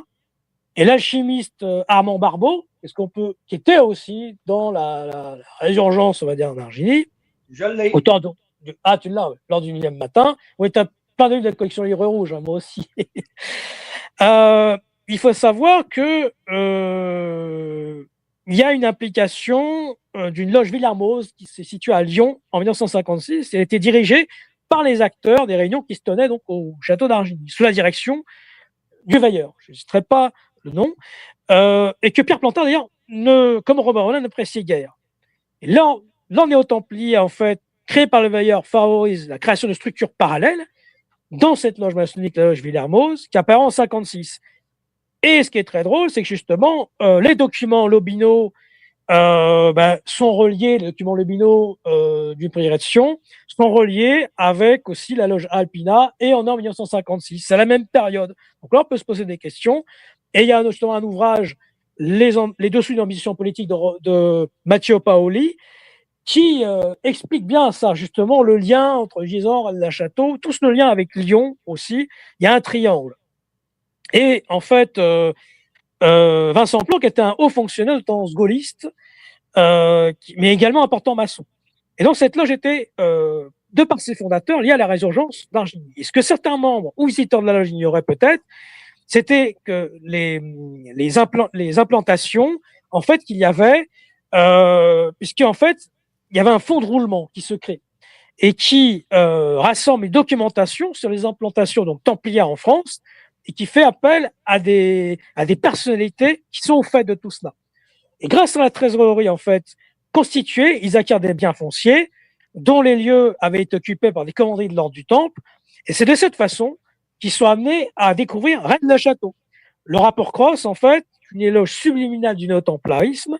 Dans un premier temps, l'affaire de Rennes-le-Château a été fomentée. Alors, je parle de Rennes-le-Château version Plantard, pas celle de, bien sûr, de la Bessonnière avant. Quoique, dans la Bessonnière, à l'époque, il aurait pu être influencé par la Société Angélique ou Société du Brouillard, qui venait de Lyon, encore une fois. Lyon revient toujours dans la boucle.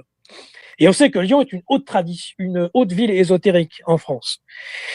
Donc, dans un premier temps, Pierre Plantard aurait été attaqué donc, par ces milieux, puis aurait repris les mêmes éléments pour en faire des éléments identiques en contre-attaquant et en créant une NAS.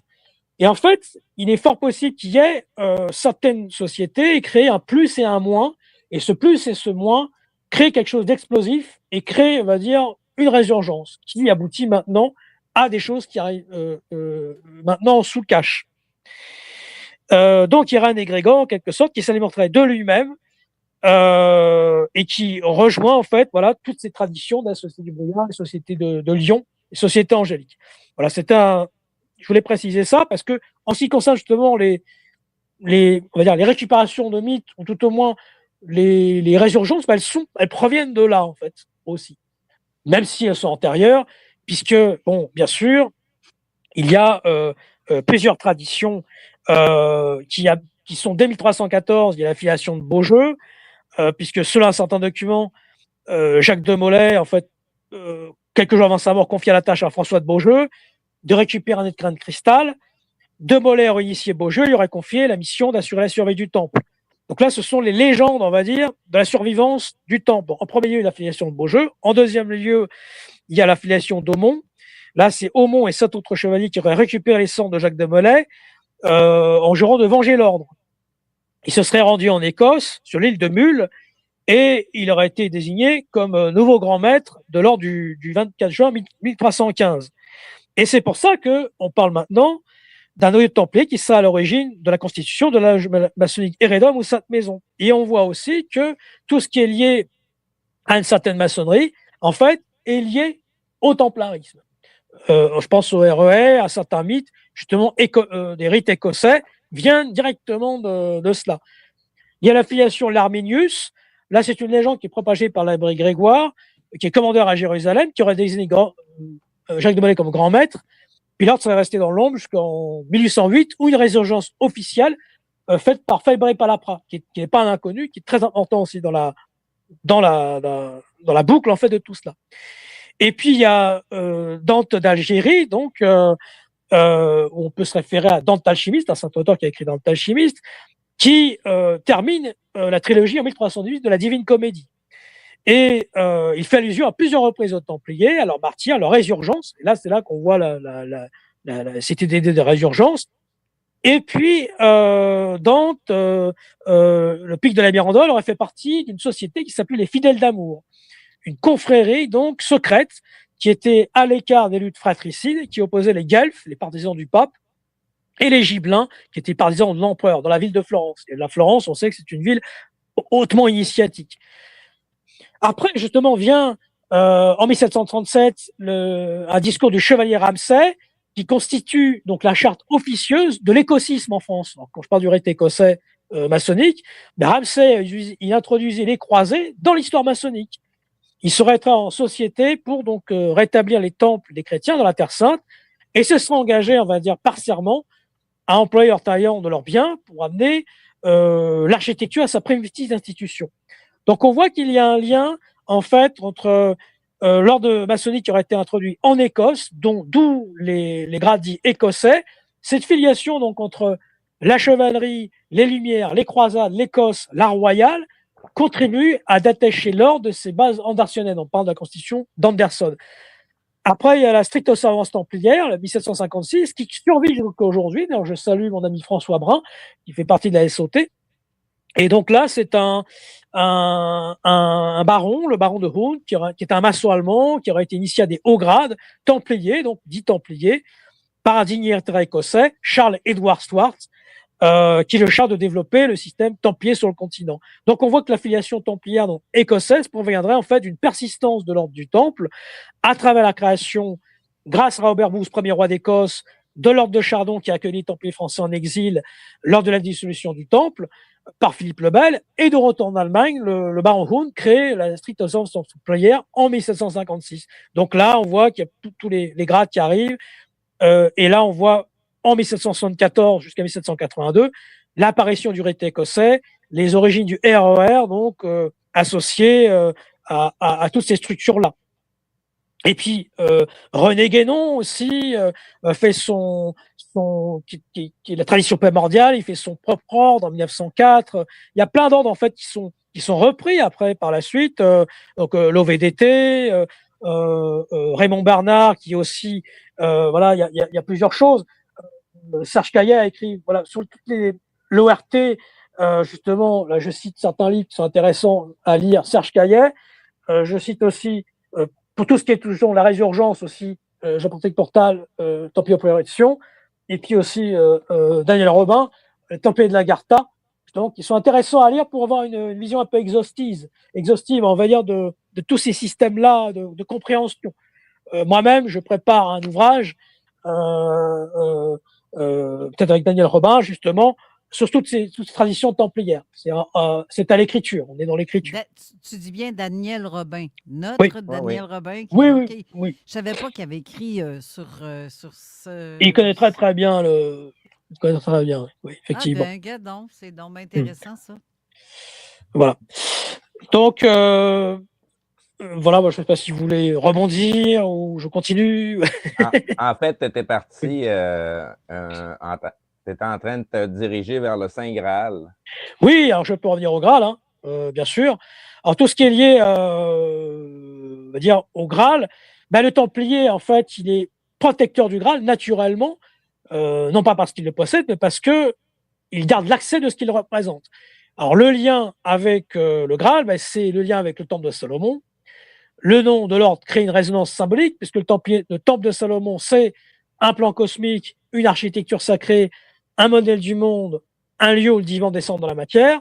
Et le Graal, c'est un contenant sacré, un point de contact entre le visible et l'invisible, et un lieu où la lumière se manifeste. Et donc, dans l'ésotérisme occidental, le temple et le Graal sont deux figures du centre. Le Templier devient alors celui qui circule entre les deux. Donc le Graal, comme mystère christique, dans la tradition ésotérique chrétienne, il est lié donc au sang du Christ, la lignée spirituelle, une transmission secrète à une présence réelle. Donc les Templiers, voués au Christ, pauvres et combattants, sont vus comme les héritiers d'un christianisme intérieur, pour le coup, plus proche de la gnose que de la théologie officielle. Et donc le Graal devient un symbole de connaissance non christique, mais non dogmatique, une lumière intérieure que l'Église institutionnelle ne peut contenir. Là, on revient aux catholiques, pour le coup. Et la chute de l'ordre, en fait, le Graal, il devient invisible. Il se met en retrait.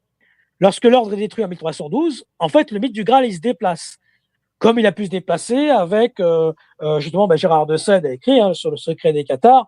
On pense à Montségur, où quelques Cathares ont remporté le Graal. Et là, il a remporté le Graal dans les grottes du Sabartès, autour de Montségur. Et là est née toute là, c'est pas une résurgence, mais c'est tout proche, tout un mythe que Autoran, qui a inspiré d'ailleurs, bien sûr, certains films, et Antonin Gadal ont cherché le Graal Pierre dans les zones du Sabartès. Donc, ils cherchaient le Graal aussi, Indiana Jones. Voilà. Donc, pour revenir, donc, le Graal, en fait, il passe du visible à l'invisible, de l'histoire à la légende, d'où voilà toutes les légendes de Montségur, du Graal secret, de l'objet au symbole. Et puis le Graal devient ce qui a été perdu, ce qui a été caché, ce qui attend d'être retrouvé en fait. Les Templiers donc deviennent les derniers gardiens d'un secret disparu. Et c'est cette absence en fait qui nourrit le mythe. Ça qui est intéressant, c'est que le Graal Templier en fait, le Graal c'est dans une lecture on va dire un peu jungienne ou symbolique, c'est que le Graal c'est l'archétype du centre, du soi, de la totalité. Mais les Templiers, l'archétype du guerrier spirituel, du gardien, mais le temple, c'est l'archétype du lieu sacré intérieur. Et donc, en fait, il y a trois figures qui forment une triade initiatique, une sorte de triangle.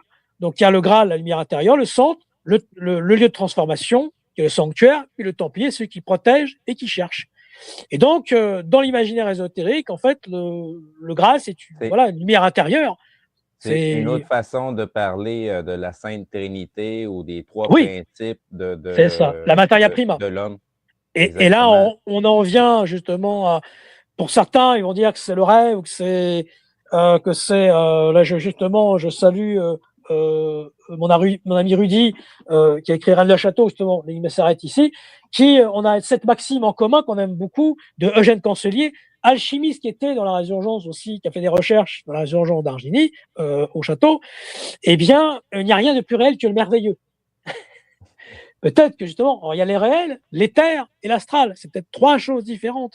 Là, donc, le Graal comme materia prima, on va dire dans une lecture alchimique, et il faut savoir que Eugène Cancelier était celui qui a été le fils spirituel, on va dire, de toute la tradition du mystère des cathédrales de Fulcanelli. Fulcanelli qui était peut-être un groupe, en fait.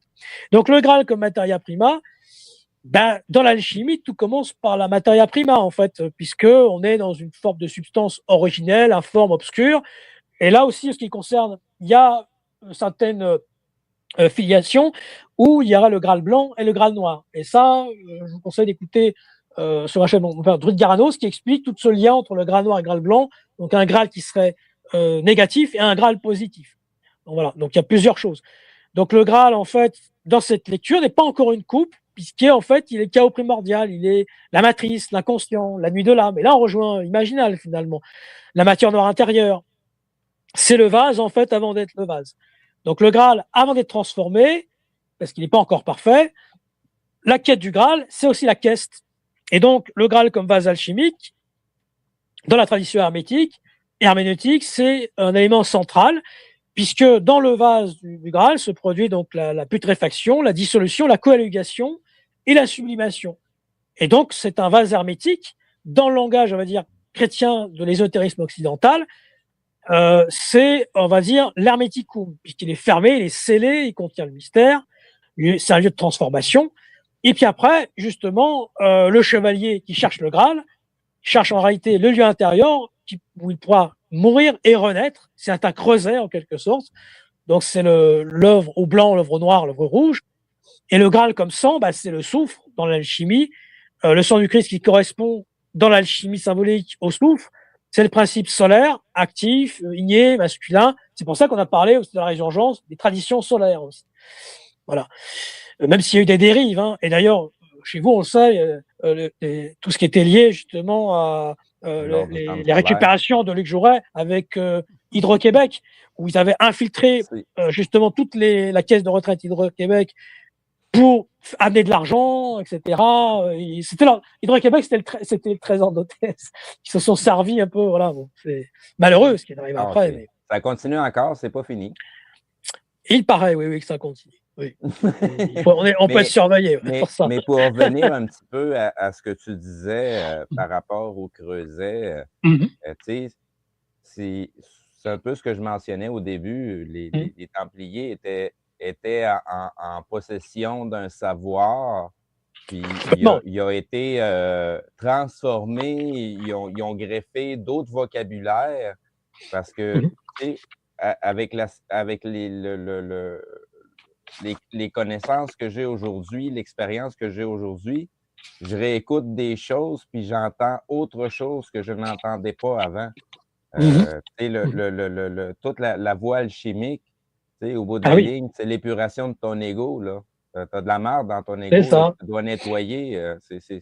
Donc, on explique d'une façon imagée pour transmettre une information, mais on ne comprend jamais c'est quoi le réel point de référence, qui en réalité, le réel point de référence, c'est le temple, c'est nous, c'est notre corps humain, c'est notre psyché, c'est notre psychologie.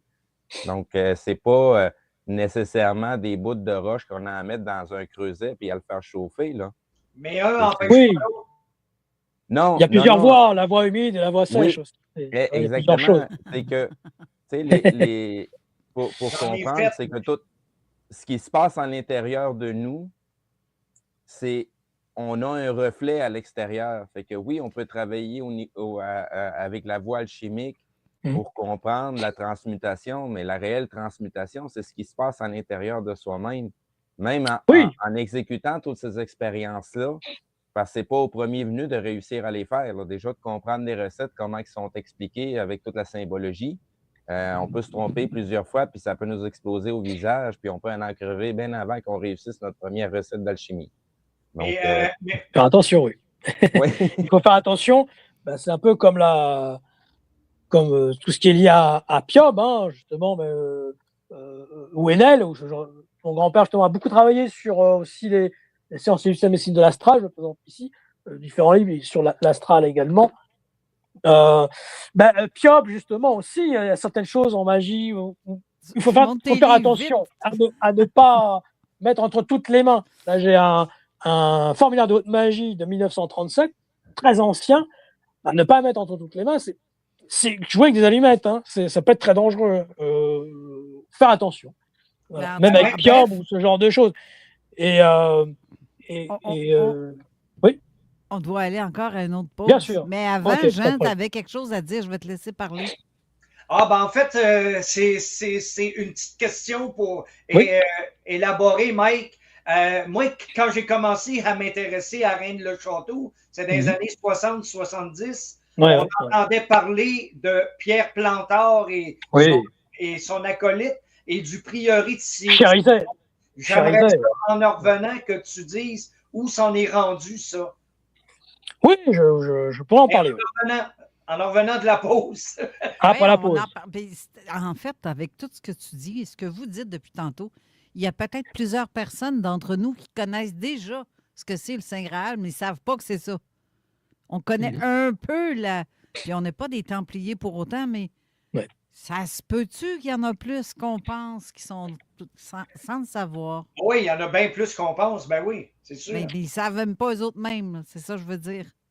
La symbolique du Saint Graal représente la femme, représente son utérus. Ben oui, c'est ça aussi. C'est pas plus compliqué que ça. Qu'est-ce qui fait que l'humanité perdure? Ben, c'est grâce à la femme. Comme les pas là, entrées ben, nous des autres, on n'est pas là. cathédrales. C'est comme les entrées principales là, des cathédrales. Ça représente quoi, tu penses? C'est ça. Non, mais la femme que je suis vous dit, on revient après la pause. Restez là. Bye. Talk, rock et hip-hop. T'as coulé ton examen de français ou d'anglais? Danita.ca. Apprenez le français, l'anglais ou l'espagnol avec les services linguistiques d'Anita, avec des cours sur mesure créés uniquement pour vous. Partenaire approuvé du MIFI. Les services linguistiques d'Anita offrent la francisation en entreprise, une formation 100% subventionnée, adaptée au niveau et aux besoins de votre équipe. Une offre mêlant personnalisation, dynamisme et efficacité. L'équipe d'Anita offre également les services d'interprétation et de traduction d'une qualité exceptionnelle pour tous vos projets. Danita.ca. Garde ta mise en forme. Energy Box. Développe ta force. Energy Box. Perfectionne ta technique. Energy Box. Améliore ton endurance. Energy Box. Maîtrise l'art de l'autodéfense. Energy Box. Cours de groupe selon tes horaires. Débutant, récréatif, professionnel, compétitif, boxe olympique, cardio. Énergie. Energy Box. 2044C, 3e rue Saint-Romuald. 88 839 6767. Energybox.ca. Vous cherchez le confort parfait en toute saison sans faire de compromis? Faites confiance à Ventilation Pro-Confort. Les pros de la ventilation, climatisation et chauffage. Vente, installation, entretien et réparation.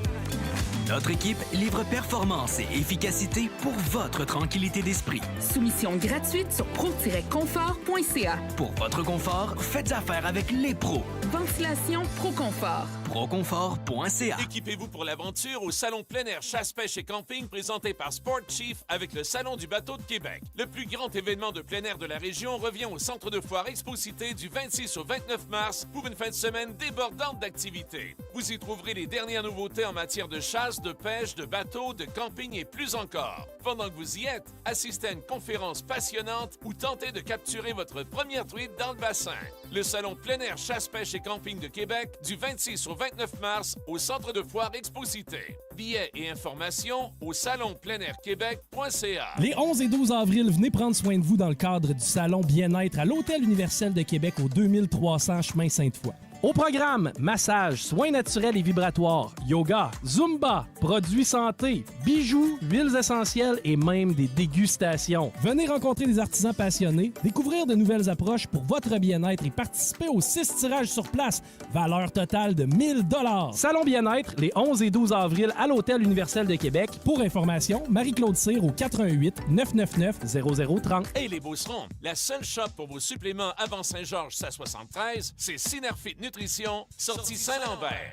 Puis pour vos jarrets, noirs ou pas, au bon Beauceron, passez au Synergym à côté. Les machines sont neuves et il y en a que t'as jamais vu. Et puis, hey, les gens de Lévis, pour votre nutrition et votre gym, c'est le meilleur spot. Autant pour les pros que les amateurs. 24 heures, toujours du parking, toujours sans prétention. Synergym, pour les jarrets noirs et les jarrets tout court. Synergym et Synerfit Nutrition. Obtenez un cadeau à la mention de la radio de Lévis. Pointez le collant. Depuis 1975, la référence pour votre muscle car ou votre classique, c'est Brossard Performance. Mise au point, développement de projets Mécanique Street, classique, bolide de compétition stock car et drag, Claude Robitaille est l'homme de la situation. 50 ans de clients satisfaits sur 3 générations d'amateurs d'octane et de sensations. Bientôt, une nouvelle saison, toujours la même passion. L'endroit par excellence, c'est Brossard Performance.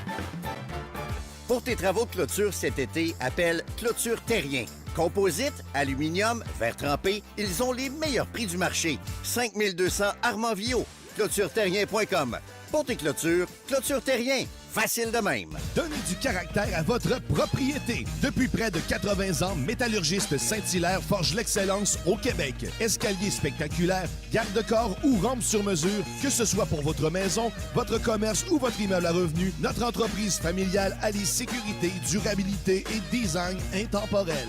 Profitez du savoir-faire artisanal transmis de génération en génération et d'un service à la clientèle impeccable à chaque étape de votre projet. Métallurgiste Saint-Hilaire, l'expert en fer forgé depuis 1946. Démarrez votre projet sur msth.ca. Entrepreneur, vous avez là le meilleur sous-traitant au monde. CJMD, du talk avec des opinions de tous les horizons. Du rock pesant et du hip-hop. Real. Real. Avertissement. Cette émission a pour but de porter l'auditoire à réflexion. C'est pourquoi la direction de la station souhaite vous rappeler que chaque affirmation mérite réflexion. Il ne faut rien prendre comme vérité simplement parce que c'est dit, car tout ceci demeure des théories ou la perception de chacun. Nous vous recommandons de garder un esprit critique et sceptique sur ce que vous entendez ici comme ailleurs. Bonne écoute, bonne réflexion. Bienvenue dans la zone.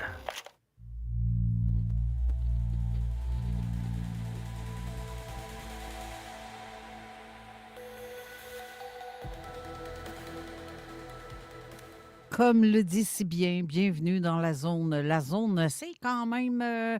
c'est intriguant tout ça. Et toujours avec Mike Aldébaran, Steve à la co-animation et Jean Morissette, notre spécialiste québécois de la chose. Et on a plein de questions, mais on n'a même pas le temps de tout lire parce que ce que dit Mike, je pense que ça répond un peu en partie à certaines questions à date qu'on a vu passer. Puis, c'est ça, j'irai avec, je continuerai avec ça. Tantôt, Jean t'a posé une question à Mike avant d'aller à la pause. Fait que, qu'est-ce que tu en penses de Gérard de Cède et de, c'était quoi, de... Chérizet. Voilà. Steve de Chérizet et Pierre Plantard. Priorisation, voilà. Comment? Priorisation. Oui. Qu'est-ce que tu en penses? Alors, il y a plusieurs, on va dire qu'il y a plusieurs lectures. Il y a effectivement une certaine instrumentalisation, mais il est possible aussi que Plantard ait été aussi lui-même instrumentalisé, comme je l'ai expliqué un peu tout à l'heure, par d'autres services. Et donc, il a peut-être été mis en place. Par exemple, on voit qu'en 82, quand Bejant, Lincoln ont écrit justement tout ce livre-là très particulier, justement sur Rennes-la-Château, eh bien, on le voyait sur tous les bus de Londres. Et certains auteurs, comme justement Jean-Luc Chomeil, se demandent s'il n'y a pas une opération du MI6 ou MI5 pour colporter, on va dire, en quelque sorte, eh bien, un nouveau mythe. Alors peut-être pour les emmener ailleurs, peut-être pour justement les dévier, peut-être. Et on se demande s'il n'y a pas un lien dans ce style-là. Voilà. C'est ça. Regarde ici, pendant ce temps-là, je vais faire d'autres choses de l'autre côté, puis tu ne verras pas venir. C'est un peu ça. C'est exactement ça, oui. Oui, c'est ça. C'est ça on peut se poser des questions là-dessus, quoi. Patricia, tu avais une question aussi avant qu'on termine l'émission, parce qu'on a quand même... c'est la dernière portion, mais tu avais une question à lui poser, puis Oui, Mike, je voulais savoir ce que tu penses de la croix de la Lorraine ou la croix d'Anjou. C'est la même croix. Est-ce que les Templiers s'en ont servi? Il y a eu des ordres un peu partout. Ils ont pu se servir de ces croix-là. Je n'ai pas en tête là, spécifiquement sur ces croix-là, mais oui, il est fort possible qu'il y ait une sorte d'affiliation. Ouais. Okay, oui. C'est certain. Oui, c'est fort possible. Mike, j'aurais une autre question aussi. J'ai été pendant une bonne secousse en relation écrite avec Gérard de Cède. Ah oui? Avec son fils, son fils. Oui. Il me disait qu'il y avait 2 manuscrits de son père qui n'avaient jamais été publiés. Est-ce que tu penses que ça vaudrait la peine? Ah, je pense, oui, que ça pourrait être intéressant de sortir quelque chose, oui. Évidemment, toute information est bonne, hein, à moins que, bon, comme la petite blague, il y a des solébino dans des chocolats poulains. Pourquoi je dis ça? Parce que, comment ça s'appelle? L'abbé Saunière, il aurait pu trouver, par exemple, la cantatrice Emma Calvé dans un chocolat poulain, et donc on a dit qu'il l'a rencontrée. Bon, là, eh bien, par exemple, on peut trouver de tout et rien, en fait, hein. C'est ça le problème dans toute cette affaire du pré-érection. C'est que il y a beaucoup à en dire, mais en même temps, il y a une sorte de justification, mais en même temps, je pense qu'il y a derrière. C'était des initiés. Ils étaient très intelligents, que ce soit Chérizet, Plantard, étaient quand même des as en ce qui concerne le surréalisme. Gérard de Sède, c'est un surréaliste. Plantard aussi. On sait que certains membres de la région Jean-d'Argeny l'étaient aussi. Donc, on peut soupçonner un montage, effectivement, mais pour cacher certaines choses et garder une certaine vérité. C'est-à-dire qu'en fait, comprennent qui pourra, en quelque sorte. C'est-à-dire qu'en fait, certaines choses qu'ils ont délibérément omises dans les documents, et ils ont fait des faux aussi, c'est une manière de peut-être cacher une certaine vérité. Voilà mon avis. Puis qu'est-ce que tu penses du petit et du gros code qui a été mis en marche par Plantard? Est-ce que c'est un vrai ou un faux monté? Ah oui, bah là on sait pas trop. C'est pareil, hein, c'est comme tout. Je sais que j'ai mon ami Franck Hélène qui en parle beaucoup de cela, ce fameux codage, oui. Et puis il y avait toute l'affaire de Boudet aussi avec. Là, on irait loin, on va s'éloigner du templarisme. Mais oui, il y a plein de choses à dire. Mais ce qu'on peut dire, c'est qu'il y a, on va dire, un jeu surréaliste. C'est ça qu'il faut voir, en fait. Et dans ce jeu surréaliste, on peut mettre du vrai, on peut mettre du faux. En fait, on peut mettre les deux en même temps. Voilà. Moi, ce que j'ai pensé personnellement, c'est que Plantard s'est retrouvé avec des informations qu'il ne savait pas quoi faire avec.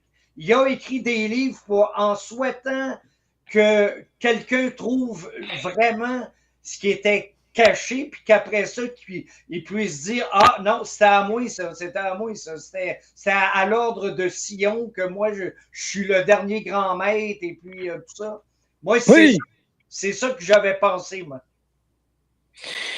Oui, parce que Pierre Plantard, à un moment donné, disait qu'il travaillait pour le gouvernement donc helvétique.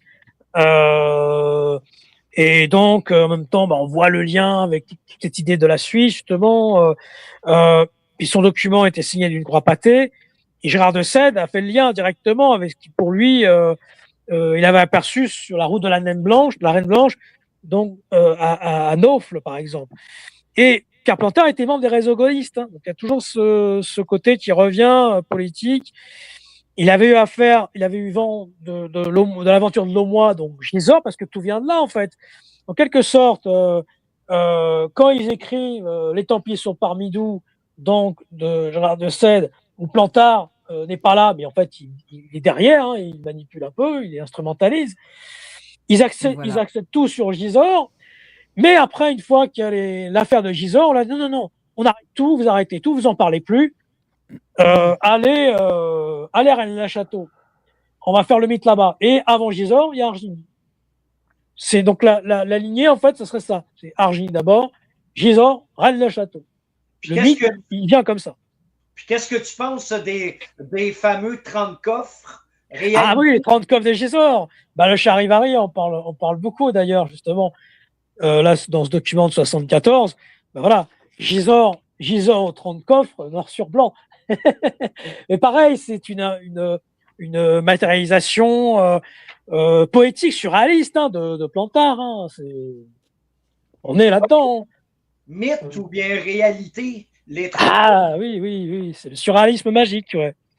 Et dans les archives du Préation, dans ce Charivari, là, justement, il y a la première interview de Plantard par Jean-Luc Chaumeil. C'est le premier à avoir été sur le coup à l'époque, justement. Ceux qui veulent revoir les titres des livres que nous présente Mike, allez revoir la vidéo. Oui. Sur pause parce que oui, c'est très vite. Hein? Ça va vite. Mais si vous me permettez, je sais que du côté des Templiers, il y a des choses qui sont rapportées qui sont très fantastiques, mais j'ai l'impression des fois que les gens minimisent les connaissances que les Templiers ont cumulées et à quoi ils ont eu accès. Oui. Parce qu'ils n'ont pas eu accès ils n'ont pas eu accès à des connaissances. Là. La pierre philosophale. Ils ont eu accès à un monde astral où il y a déjà des maîtres ascensionnés, où ce qu'eux-mêmes ont ascensionné. Donc, ils ont eu accès à un paquet d'informations à laquelle ça nous dépasse totalement parce que notre réalité n'est pas juste la réalité physique. Là. Il y a bien d'autres choses qui se superposent à notre monde physique et c'est ces connaissances-là que les Templiers, à force de se promener à droite et à gauche, aller chercher pas mal d'informations de pas mal de cultes, ont retrouvé la ligne directrice pour le chemin qui se trouve à l'intérieur de nous-mêmes. Mais tu as raison, Steve. Tu as raison, mais l'humain, il reste basique. Fait que trésor, tu sais. Oui, ben les gens sont ancrés à la forme. Donc, eux autres, ils veulent trouver des coffres, ils veulent trouver des pièces. Mais c'est parce que le plus gros trésor qu'on peut trouver, c'est la clé intérieure qui nous permet d'ouvrir notre porte pour nous échapper de ce putain de monde-là. Robert Charroux, qui était connu dans le milieu du néo-vémérisme, OVNI, a été le premier à apparaître dans le château en 62, et d'Argigny aussi, dans ce livre, Le Trésor du Monde. Et c'est lui qui faisait tout sauter à Rennes-le-Château, enfin pas que lui, et qui a conclu en 65 à justement les fouilles interdites à Rennes-le-Château. Mais ce que je voulais dire, c'est que le Templier, on va dire, dans cette lecture alchimique, voilà, comme tu disais, de la pierre philosophale, il devient un souffleur, un gardien du feu, le protecteur du vase, et celui qui veille à ce que l'œuvre, en fait, ne soit pas interrompue, pour le coup. Donc, c'est pour ça que c'est un gardien, en quelque sorte. C'est un veilleur. Et dans l'alchimie opérative, l'erreur la plus grave, c'est d'ouvrir le vase trop tôt. Et dans l'imaginaire ésotérique, justement, les Templiers sont ceux qui empêchent l'ouverture prématurée du mystère. Ils protègent le Graal, non pas comme objet, mais comme un processus initiatique. Là, on rejoint ce que tu dis, Steve. Et donc, finalement, c'est le Graal et l'état final de l'œuvre. Puisque, en fait, en quelque sorte, dans une lecture symbolique, le Graal n'est ni une coupe, ni le sang, ni la pierre, ni le vase. C'est le Graal doit être transformé, en quelque sorte. Et le Graal est celui qui a traversé. En fait, il y a par exemple, dans l'alchimie, on parle du nigredo, c'est la nuit, la perte de la dissolution. Il y a l'albédo, la purification de la lumière blanche. Le rubédo, l'incandescence, l'union à la souveraineté. Donc là, on aboutit l'œuvre noire, rouge, l'œuvre noire blanche et rouge. Et donc, après, il y a d'autres couleurs, parce qu'en fait, c'est le Graal de l'homme transmuté, en quelque sorte, qui a retrouvé son centre. Voilà. Donc, la matière, le Graal, c'est en fait la matière prima à purifier, ce vase hermétique où se fait l'œuvre. Et donc là, c'est l'œuvre des Templiers, peut-être, de créer. Et c'est vrai que ces nouvelles résurgences ont voulu, certaines, il y a eu des dérives, mais certaines ont voulu préserver le Graal, certaines ont voulu s'en servir. Il y a eu des dérives politico-mafieuses qui ont été très très loin. Je ne reviendrai pas dessus. Mais voilà, c'est ça qui est intéressant, c'est que le templarisme, c'est aussi un état de foi, en quelque sorte, c'est un état aussi intérieur. J'aime bien les commentaires que je lis, que je vois depuis tantôt. Carl-Éric qui dit finalement, le trésor semble être quelque chose qu'on peut emporter avec soi après la vie. Et Psytrans aussi, il y a des bons commentaires qu'il fait depuis tantôt. Et c'est plutôt un héritage sanguin, Mike. Le rouge et le bleu. Sans bleu, est-ce que c'est... oui, le sang royal alchimique. Mais là aussi, c'est pareil, il peut y avoir des lignées de tradition, on va dire, d'un certain sang du Graal. C'est certain. Alors, il y a certains peuvent utiliser le sang à des mauvaises fins aussi, hein, on le sait. Ouais. Voilà, sans aller trop loin. Mais non, c'est le sang Gréal. C'est le sang Gréal et certaines lignées, je pense, oui. ont transgisé peut-être vers Rennes-la-Château, ont transgisé vers d'autres lieux, et donc d'où le caractère sacré du lieu, en quelque sorte. Parce que le Là, sang est passé. il reste 5 minutes à l'émission. Hein? Déjà, ben oui. Déjà, oui. Il est où le bureau des plaintes, là? Il est de l'autre Non, bord. le bureau des objets trouvés. Il Il paraît qu'il y a un s'appelle Graal Jeff Benoît. là-bas. Il paraît qu'il y a un Graal au bureau des objets trouvés, mais je ne suis pas sûr. Ben, c'est ça. C'est parce que l'émission de... Il est en bois. Il est en bois, c'est le meilleur. Exact. Il y a l'émission de La coupe Jeff en bois. qui va suivre. Comme je Indiana disais... Jones.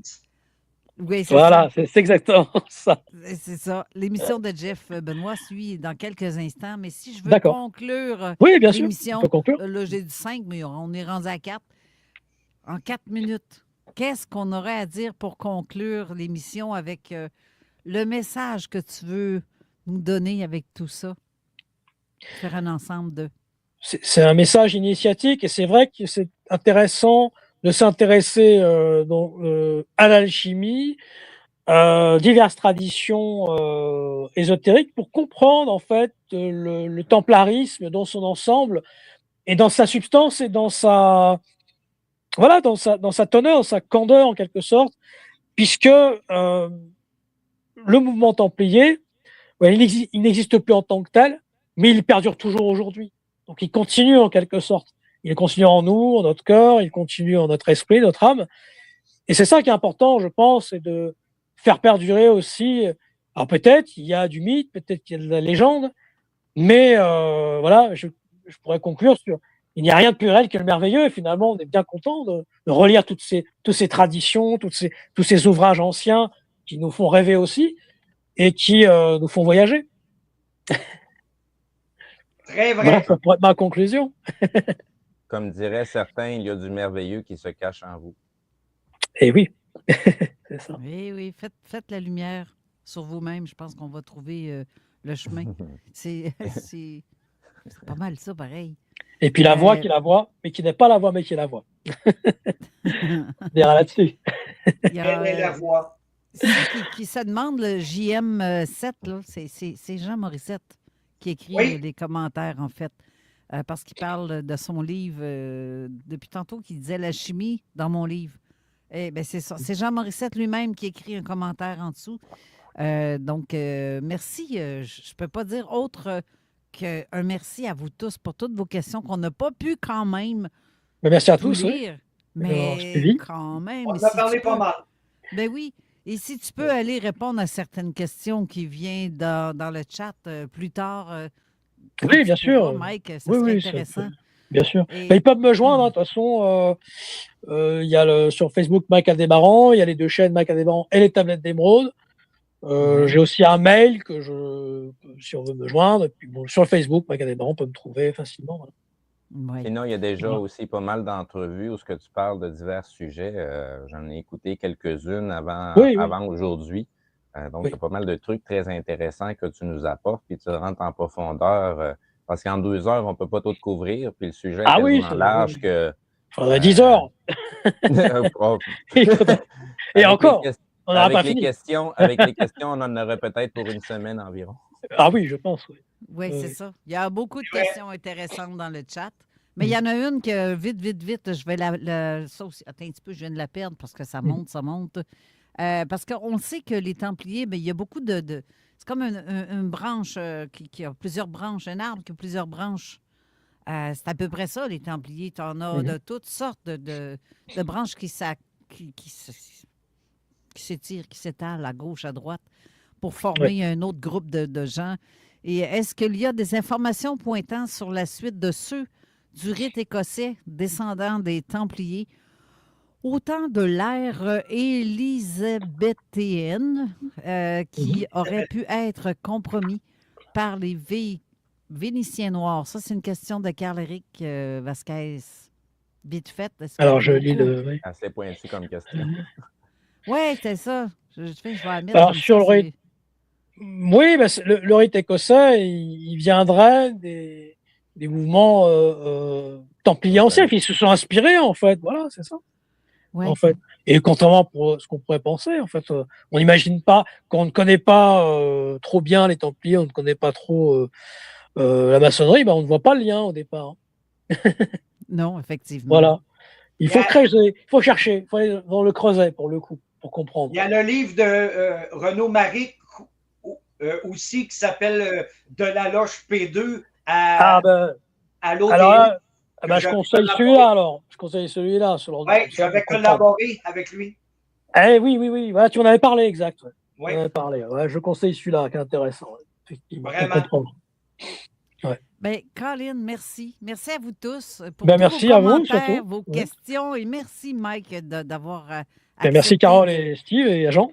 Vraiment. Et comme on a dit tantôt, tes liens, toi, tu as la table d'émeraude aussi sur Les tablettes d'émeraude, oui, c'est ça. Est-ce que tu as une chaîne YouTube et un site web ou c'est... J'ai pas de site web, j'ai deux chaînes YouTube, donc Mac des Barons, voilà, et les tablettes d'émeraude. Les tablettes d'émeraude, on peut retrouver des interviews, pas mal des choses. Et pour la Gazette de Rennes-la-Château, oui, vous pouvez me retrouver sur la Gazette de Rennes-la-Château, la chaîne YouTube, donc la Gazette de Rennes-la-Château, puis il y a le site aussi de la Gazette de Rennes-la-Château. Je salue Johan Netchakovic de la Gazette, président de la Gazette. Voilà. Très intéressant. Merci. Voilà. Merci, Jean, aussi, pour tes questions. Merci, Jean, aussi. On t'en connaît pas mal plus que moi sur le sujet. Puis j'avais une petite idée de ce que c'était un peu le Saint Graal, etc. Et le secret. Mais tu sais, c'est le fun de l'entendre par quelqu'un qui fait des... qui se spécialise là-dedans. Donc, j'aime ça quand on parle à du monde qui connaissent ça. C'est ça qui est le fun. Merci. Merci, Steve, aussi, pour toutes tes... merci, Steve, oui. Toutes tes remarques, oui. Merci, Steve. Intéressantes. Mais restez là parce que c'est l'émission de Jeff Benoît dans quelques instants dans la Zone Insolite. Notre émission sœur co-créée par Steve et moi-même. Donc, c'est il y a des... pour ceux qui ne connaissent pas l'émission, on ne sera pas en direct sur YouTube, mais en direct sur les ondes radio à CJMD 96.9 FM. Ceux qui ne savent pas se connecter parce que c'est trop loin, allez sur 969fm.ca pour vous connecter et entendre l'émission de Jeff, qui va être quand même assez direct en haut à intéressante. droite. Oui, sur le site de notre site web de Zone Parallèle, vous allez ou vous allez directement sur le site de la radio. Mais tous les liens sont possibles. Donc, merci d'avoir été là. On se voit la semaine prochaine pour une autre belle émission. Et merci encore une fois à vous tous et toutes. Bonne semaine tout le monde. Bye merci bye. À vous tous. Bye bye. CJMD. Enjoy. 969fm.ca.